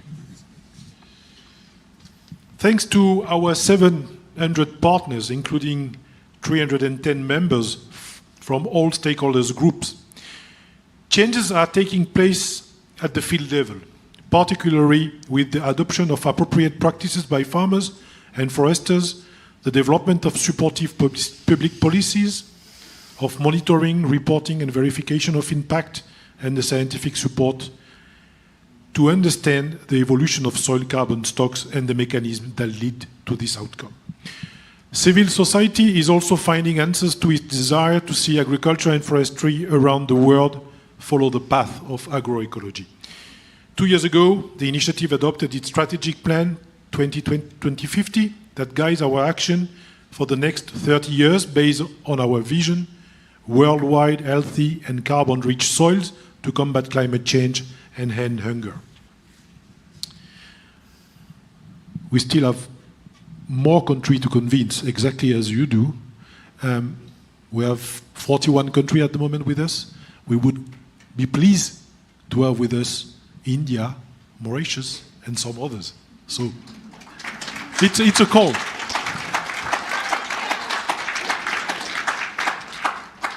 Sadhguru, it seems that this issue of soil health is hitting home everywhere. And that while scientists have been talking about it for many years, the general public has been unaware of this fact and its importance for the future. So you explained to us that when you were talking about it, people come back to sleep and come back as business as usual. So what can we do to change that? You already answered the question, but you will do it again. Did we have to wait until we reach a critical situation of a near point of non-return before acting? See, as a generation, it's a challenge and also a privilege that we are in a cusp of time, that if we act now, in 15, 20 years' time, a significant turnaround can definitely be made. But if we allow this to roll on for another 30, 40 years, then it doesn't matter how hard we try, it will not turn around as easily as it could do now. So, when we talk about this, because right now the conversation or the narrative is so divided, it's all over the place, scattered like this. If you say anything, it's fashionable in every city, especially urban people will say, Sadhguru, we must save the rainforests. I generally ask them, have you seen a rainforest? No, Sadhguru, I've seen in the movies. Otherwise, now the new thing is ocean. See, you have not seen a rainforest, you've not been there. I'm not saying it's not important. The significance of agricultural soils is this: 71% of the world's land is under agriculture. This is the only piece of land. This is a piece of geography where human hand is tending to it on a daily basis. Agricultural land is that land, men and women are tending to it on a daily basis. Nobody is tending to a rainforest or the ocean on a daily basis. If you just don't go there, they will recover. Yes, it's a good thing you've not been there. So, agricultural land, we're tending to it, it is a part of our survival, it's a part of our commerce, it's a part of many things that we call our society and civilization. If we cannot fix the land that is being tended to by human hand on a daily basis, can you go and fix the Kalahari Desert or the ocean or something else. It's just, we're talking for entertainment. We're not talking for action. So is this going to be endless entertainment for us to talk about other creatures, how they're dying, what is happening? Or will we take necessary action? If you're not worried about any other creature, at least your children, if you want them to be human beings, first thing is a human being should have food. If there is no food, it is not a question of civilization. Civilization anyway will go. Your humanity itself will evaporate. 3 days no food means your humanity will be gone in a given society. Yes or no?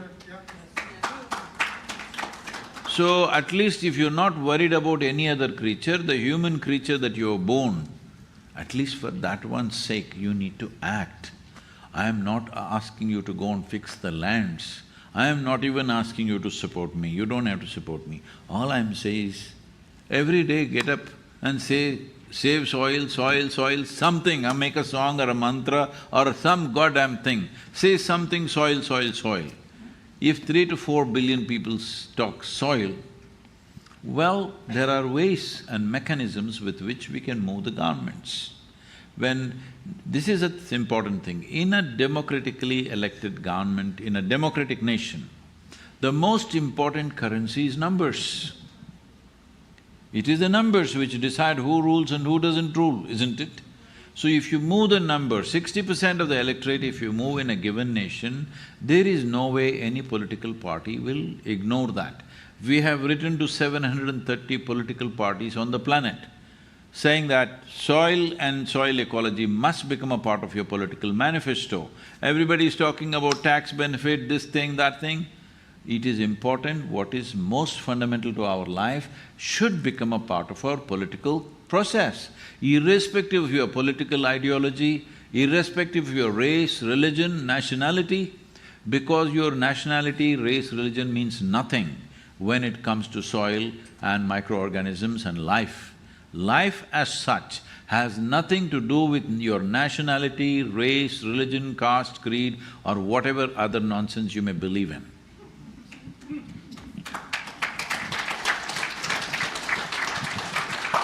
Thank you. I'm sorry if I'm very abrasive, the scientists. No, no, no. That's okay, they are here to support it.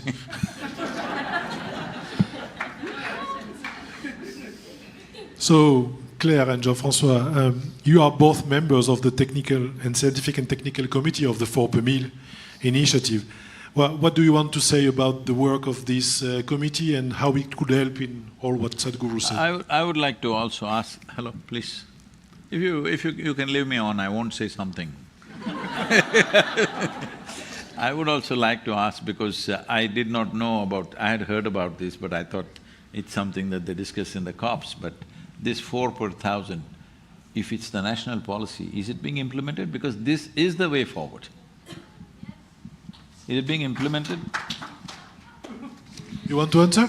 Well, what I can say, but also will complement, is that one really a great achievement of the 4 per Mille initiative was to raise awareness. And what I really appreciate in this initiative is that it associates food security and climate change. It's all about synergies. Now, this raising awareness, I think, has had consequences on the scientific community. Well, for example, the European Joint Programme Soil, I think, would not exist, and it's a big program, and it has raised a lot of debate among the scientific community. I think it has had a lot of influence also on policy, in particular at the European scale. It's really, there's a very strong momentum at the moment on soils at the European Commission.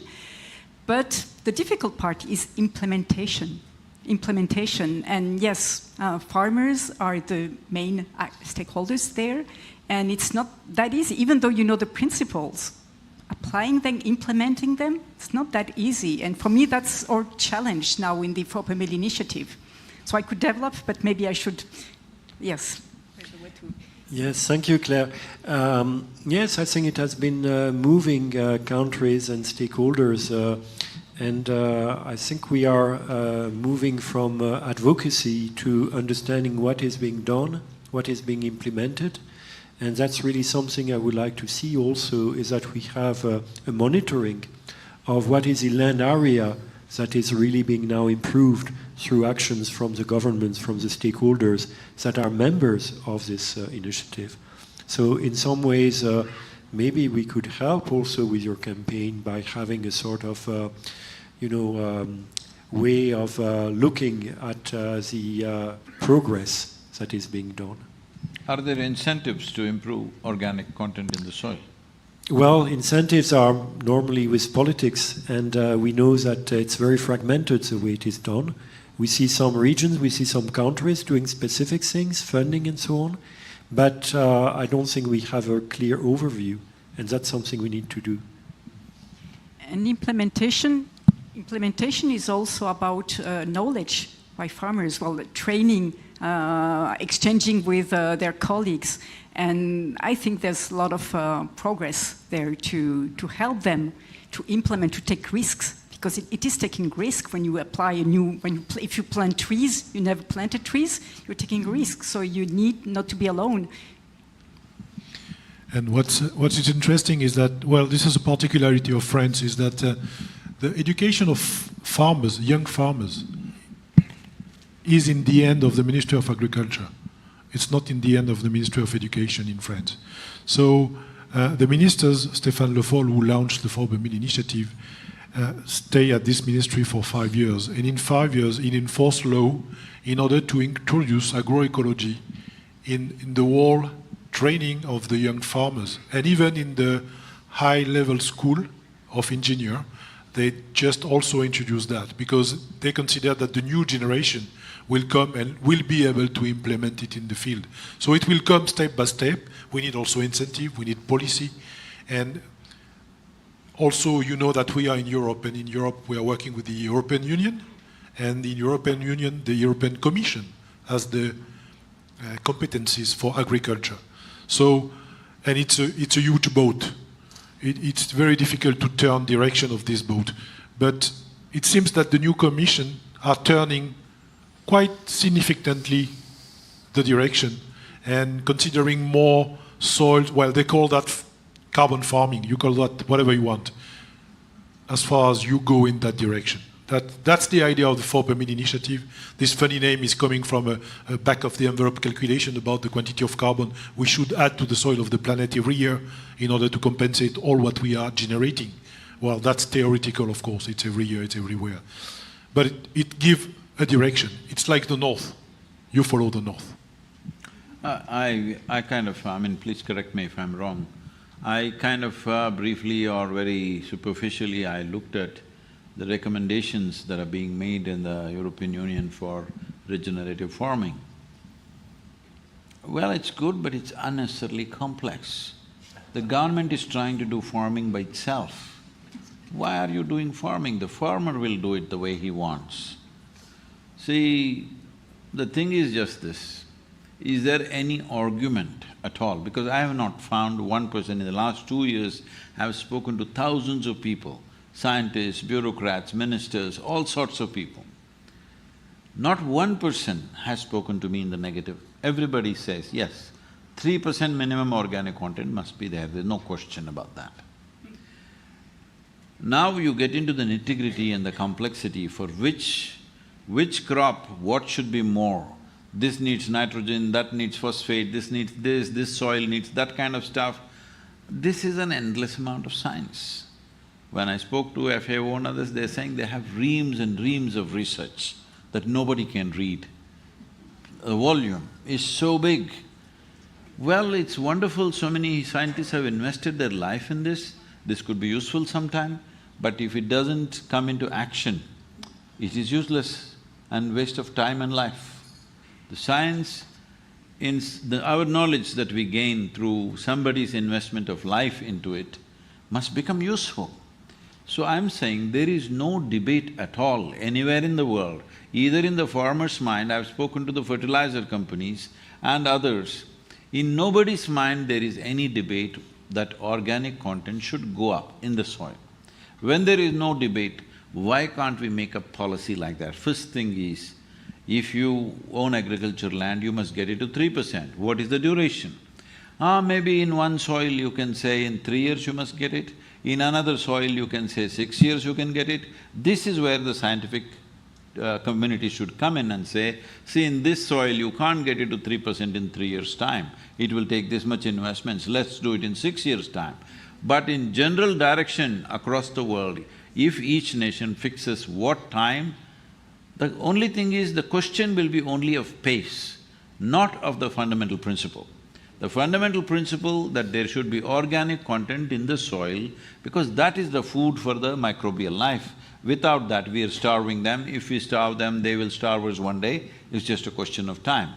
So, that alone, if it is settled, the details of it can be done. Above all, I feel how the farming should be done should be left to the farmer. Others can advise, because farming ecology is…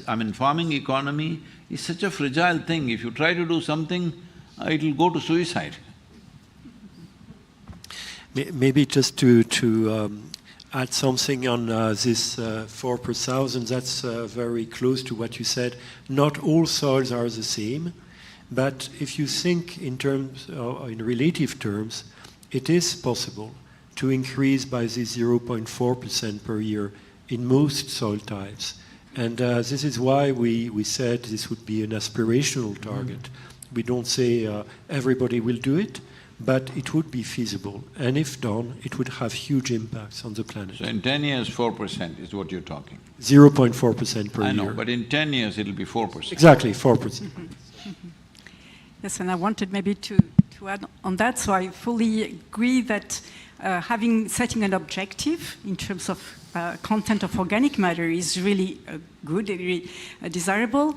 But if you do that, and if you want to base incentives on that, it is having incentives based on results. Well, you can do it either by with cover crops, agroforestry. It's your problem, your farmer. Yeah. You choose. You choose way. what you know, what you can do. You choose. But if you want to have incentives, you need somehow to verify. At some stage, you need to measure. And then comes science. How can we measure soil carbon content at low cost? And there's a lot of research there. So we're not yet there in terms of measuring at low cost. The Indian Institute of Technology in, I think it's a Mumbai Institute, which is the Indian Institute of Technology, came up with a simple soil organic content testing thing, that if you take a certain amount of soil and put a certain solvent, it'll show you what is the organic content. Now, this may not be perfect, but it generally shows you what is the organic content. Now, how we are using it is, we just make a WhatsApp video call and tell the farmer, okay, poke it here, test it. Poke it there randomly at different places so that he's not making it up. So, within 10 minutes, you can have the test done. Right now, if you want to test a vegetable or a fruit, how much pesticide or whatever else is there in it, it's a massive lab work, all right? So, we have to have simple solutions, otherwise we'll be talking for too long. And the more we talk, more carbon dioxide will fill the atmosphere.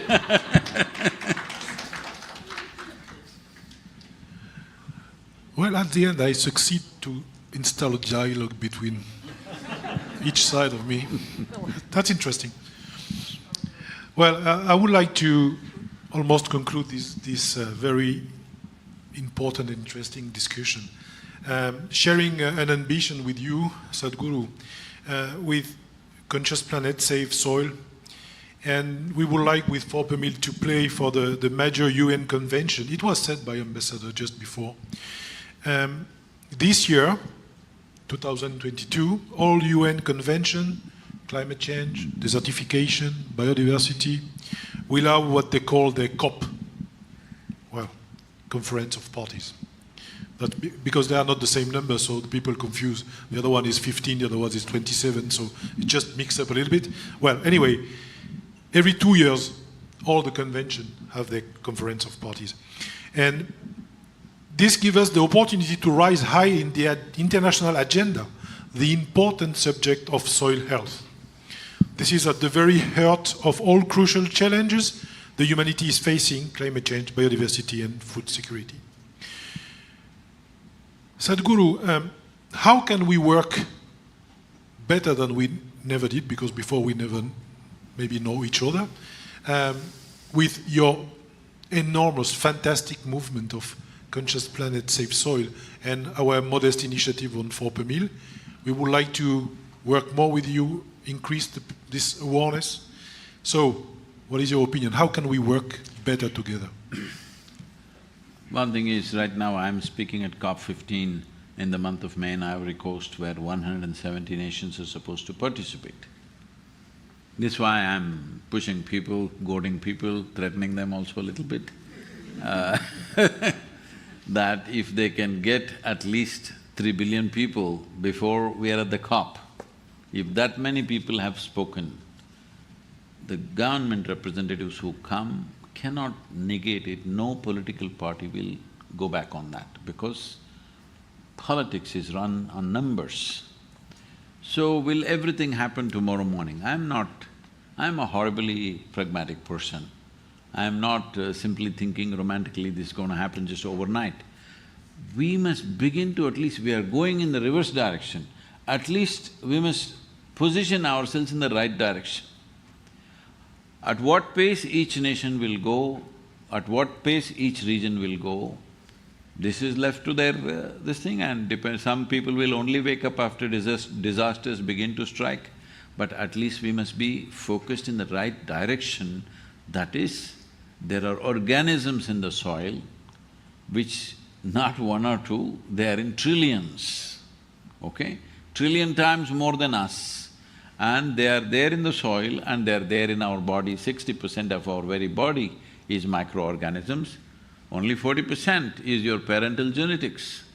I am not telling the children this because next time you, as a father, mother, you try to do something, they'll say, see, you're only 20%, you don't tell me all this. So, one thing is to realize this body and the earth that you walk upon or the soil that you walk upon are not two different things. When will we get it? If we get it right now, we can do something significant, or we will anyway get it when we are buried. Then also you make good manure, but it's more useful to get it now. So, one important thing is the COP15 is an opportunity. Another is there is also a biodiversity COP a little later. There also there is a possibility. I am speaking at CHOGM, that is the Commonwealth nations. They have already given us a declaration. They will take to this 3% minimum organic content in Commonwealth countries, which accounts for 2.7 billion people population in the world. The CARICOM nations have already signed up. One of the CARICOM nations is talking about they want us to set up an experimental, like a demonstration. They want to give us an island about 3 to 4 square miles, set up 10 different crops, how it can be grown, how soil organic content can be improved. It is not necessary that you have to physically demonstrate, there are so many ways to do it. We have any amount of video material as to how it is done in India, where soil organic content has been improved, or water retention has been greatly enhanced simply because of the microbial activity. That is the way soil should be. Any soil, if you dig 3–4 inches with your finger, it should be damp. Right now it's dry to the core. This is death of organisms. Microorganisms need humidity and shade. Above all, you breathe… I know you breathe out carbon dioxide, but do you need oxygen or carbon dioxide? Why everybody is talking so much about carbon dioxide? We need to understand, see, this moment, if you don't eat for 10 days, you may die. If you don't drink water for 3–4 days, you may die. But if you don't breathe for 3 minutes, you may die. You will die, rather. So what is it? In terms of air, right now the percentage of oxygen in this atmosphere is very vital for you. Scientists are saying 1 billion years ago, when there was no photosynthesis on this planet, the oxygen content in the atmosphere was a shade over 1%, 1.1% or something like that. Today it's 21%, so we're all breathing. But in the last 1,000 years, the volume of photosynthesis that has come down is 85%. 85% of photosynthesis on the planet is gone. 70% of the land is plowed, 4.2% of the land is paved. Nearly 76% of the land has no photosynthesis most of the time. In a year, agricultural land has photosynthesis of approximately maybe four months or 2 months or something like that, 4 to 6 months maximum. In tropical climates, here it's much less. Rest of the time, it's just bare. So there has to be more photosynthesis. Why are we continuously talking about carbon dioxide when oxygen is what we need?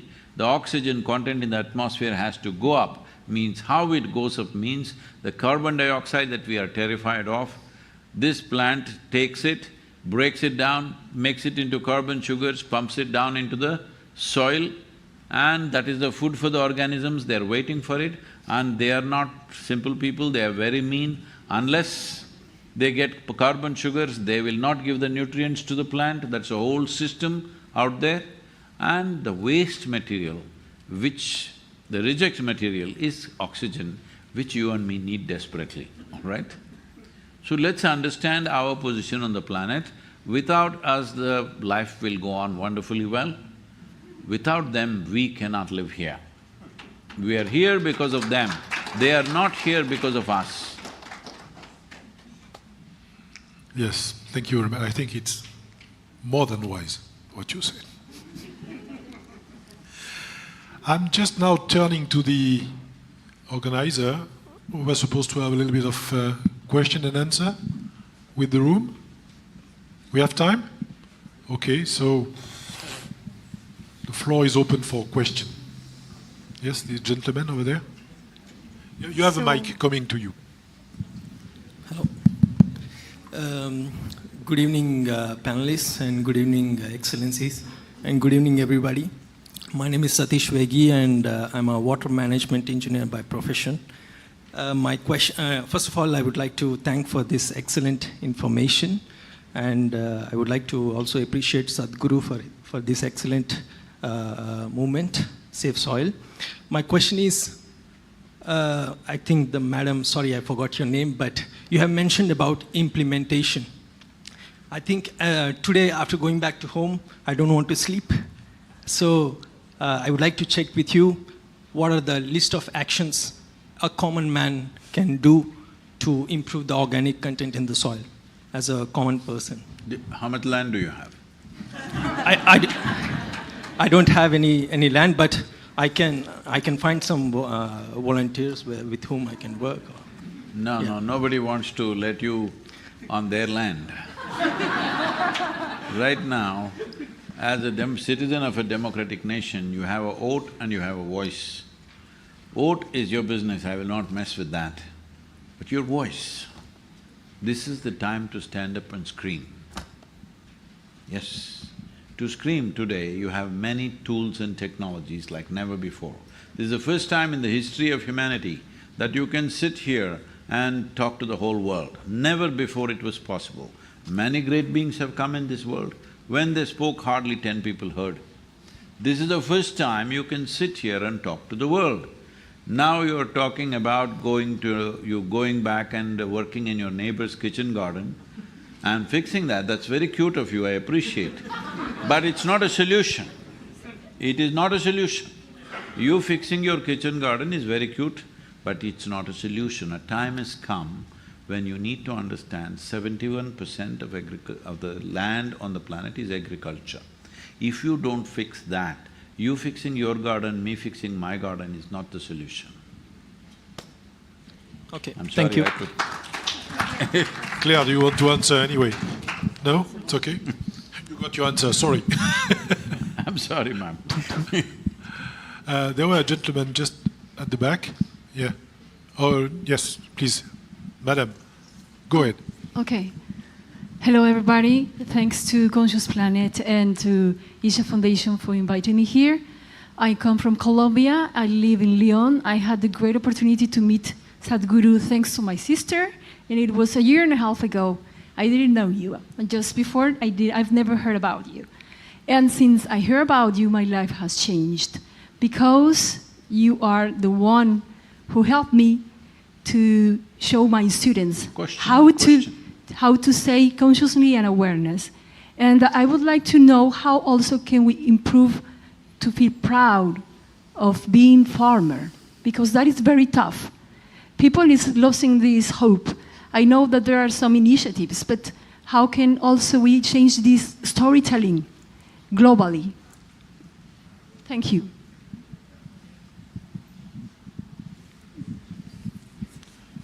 Well, we will be working with the Colombian government because your environment minister is our meditator.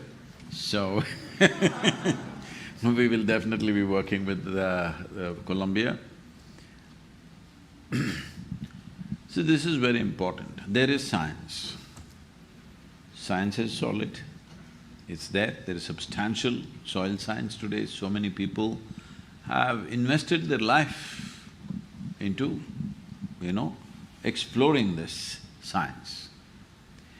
Now, this science cannot reach the people because it's too technical, you will have to be a scientist to understand this, so you definitely need a story.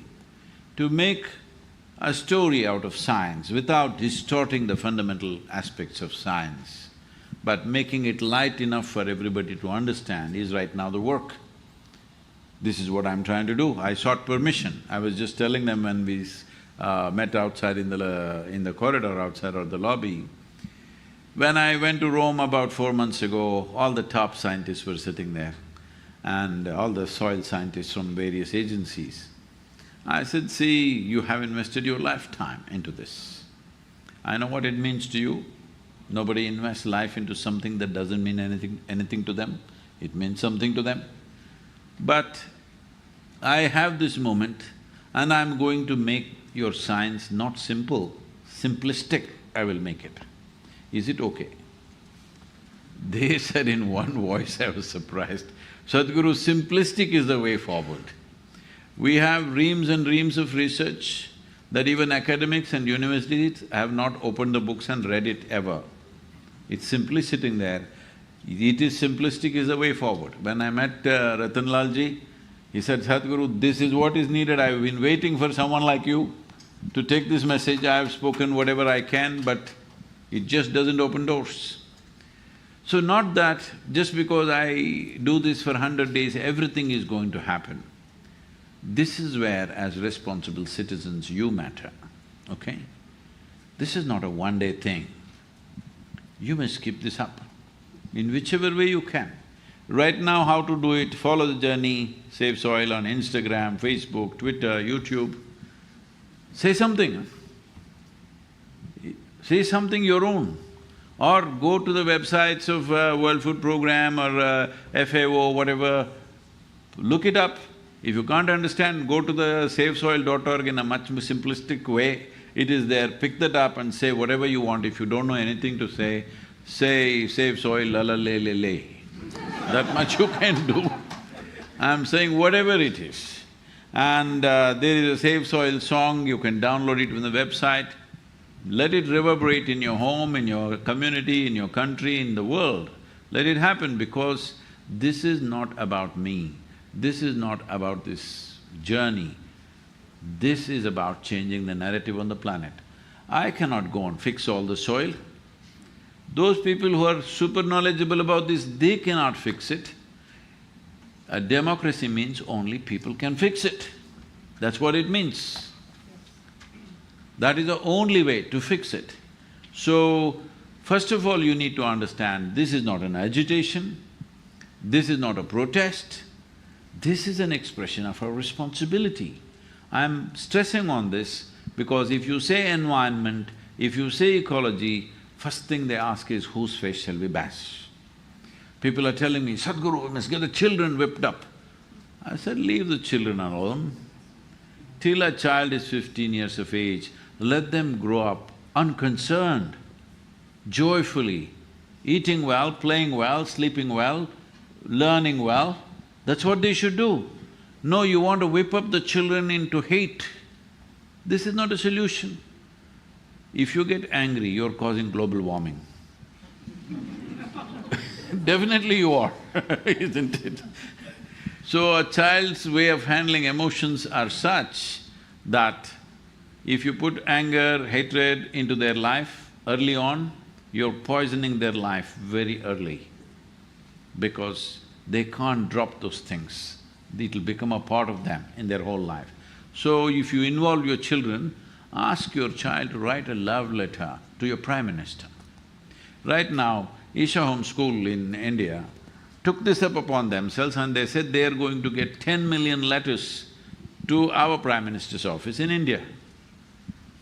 We have not gotten to 10 million, some few millions have happened, but already Prime Minister's office is inundated with children's paintings and save soil messages and all kinds of things.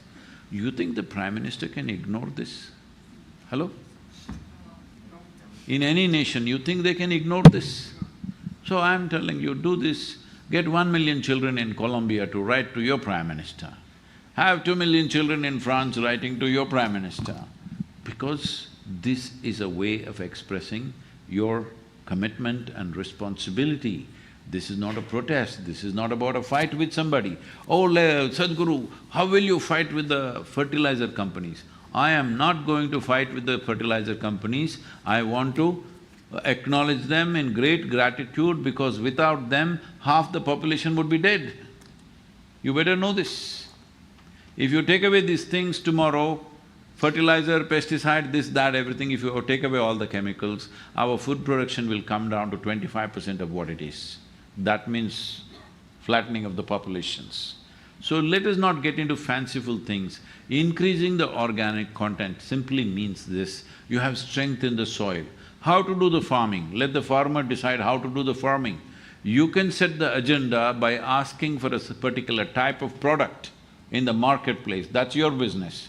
But you can't tell the farmer how he should do the farming. And right now, this is one thing I like to bring to the scientists and also to your notices. When I read this European Commission's, policy kind of thing, I've not studied it, I've just kind of looked at it. We are trying to say, okay, only this much fertilizer should be used, only this much pesticide should be used. This is not correct. I've lived on the farms, I've been with farmers. See, in here, if you have a particular type of soil, particular type of atmosphere, you may be using a certain amount of whatever chemicals. For the same crop, 5 kilometers away, or not even that much, a kilometer away, in another type of soil, you may have to use a different quantum of everything. So let the farmer decide how much to use. You decide what you want to eat in the marketplace. But if somebody says, if the gradation is like this comes from this much enriched soil, it's for you to pay more or less for that. And as to make this happen, share the Save Soil song, make Save Soil song reverberate everywhere, you can da-da-da. All this is… I'm not good at reading these things, okay? And there are… make Save Soil stickers and at least put it on your car if you… So, I don't have a car, okay, put it on your clothes.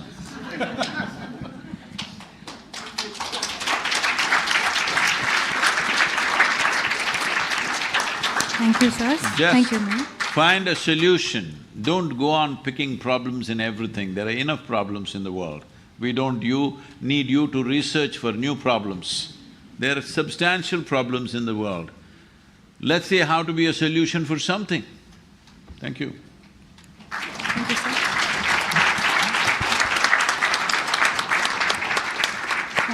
I'm afraid we don't have time for more questions, but we will move on to a short, beautiful video.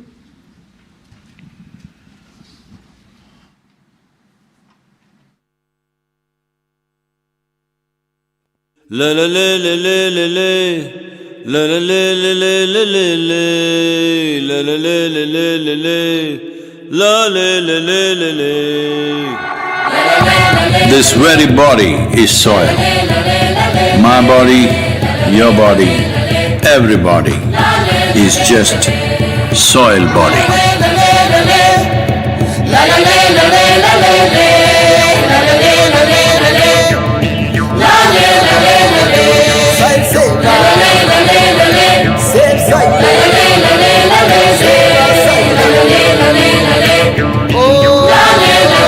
Soil body.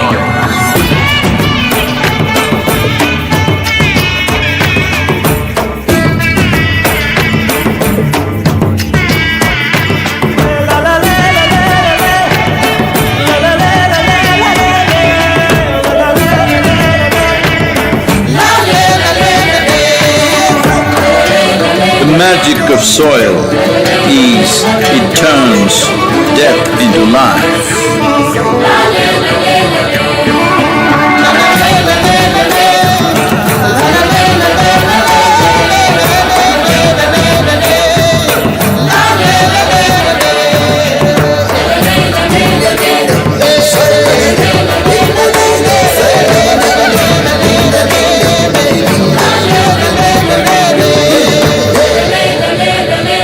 Depleted soils will not quench the fire of hunger. Unquenched hunger can burn the very world. This is a generational responsibility. Save soil. Let's make it happen.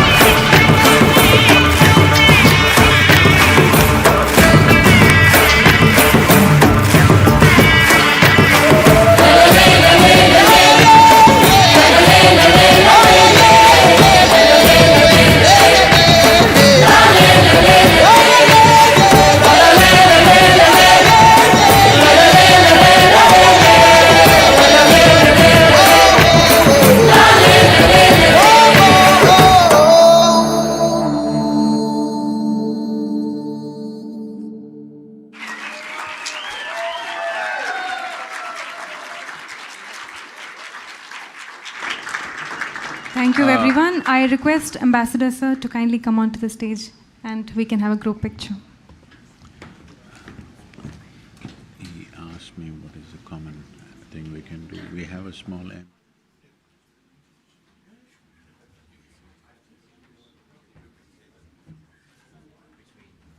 Isha Foundation. Yes, and them.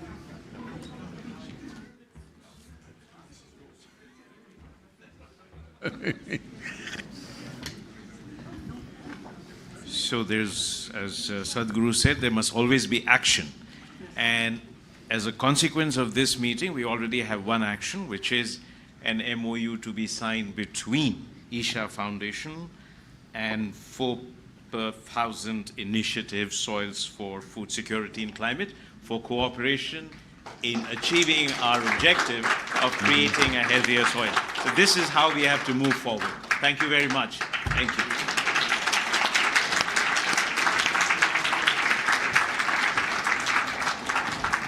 What is this?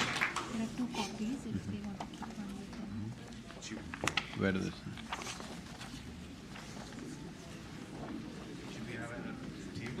Table would have been nice, but once we'll finish this segment. Thank you. Any of them? Whichever you choose. Any.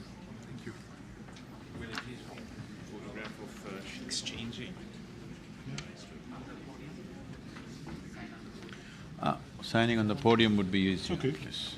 I already signed it. It's okay. You already signed, please. Yes, it's no wait. We'll get it up.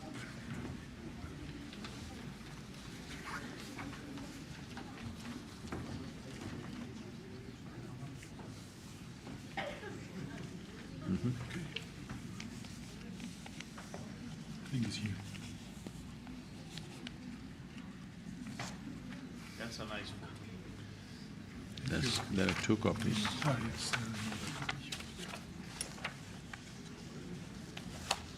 So, please. Thank you.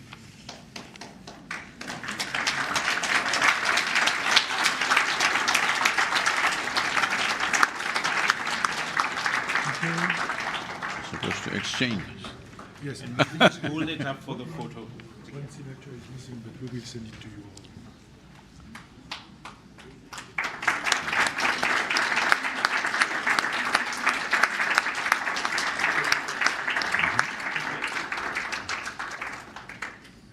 Thank you. Thank you. Yes. So I will send it Yep. to you.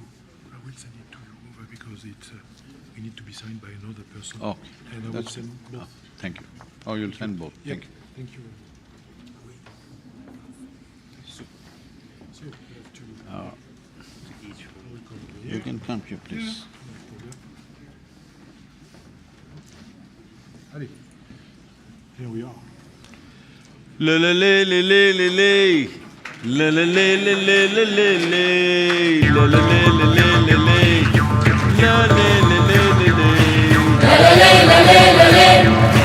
La la la la la la la.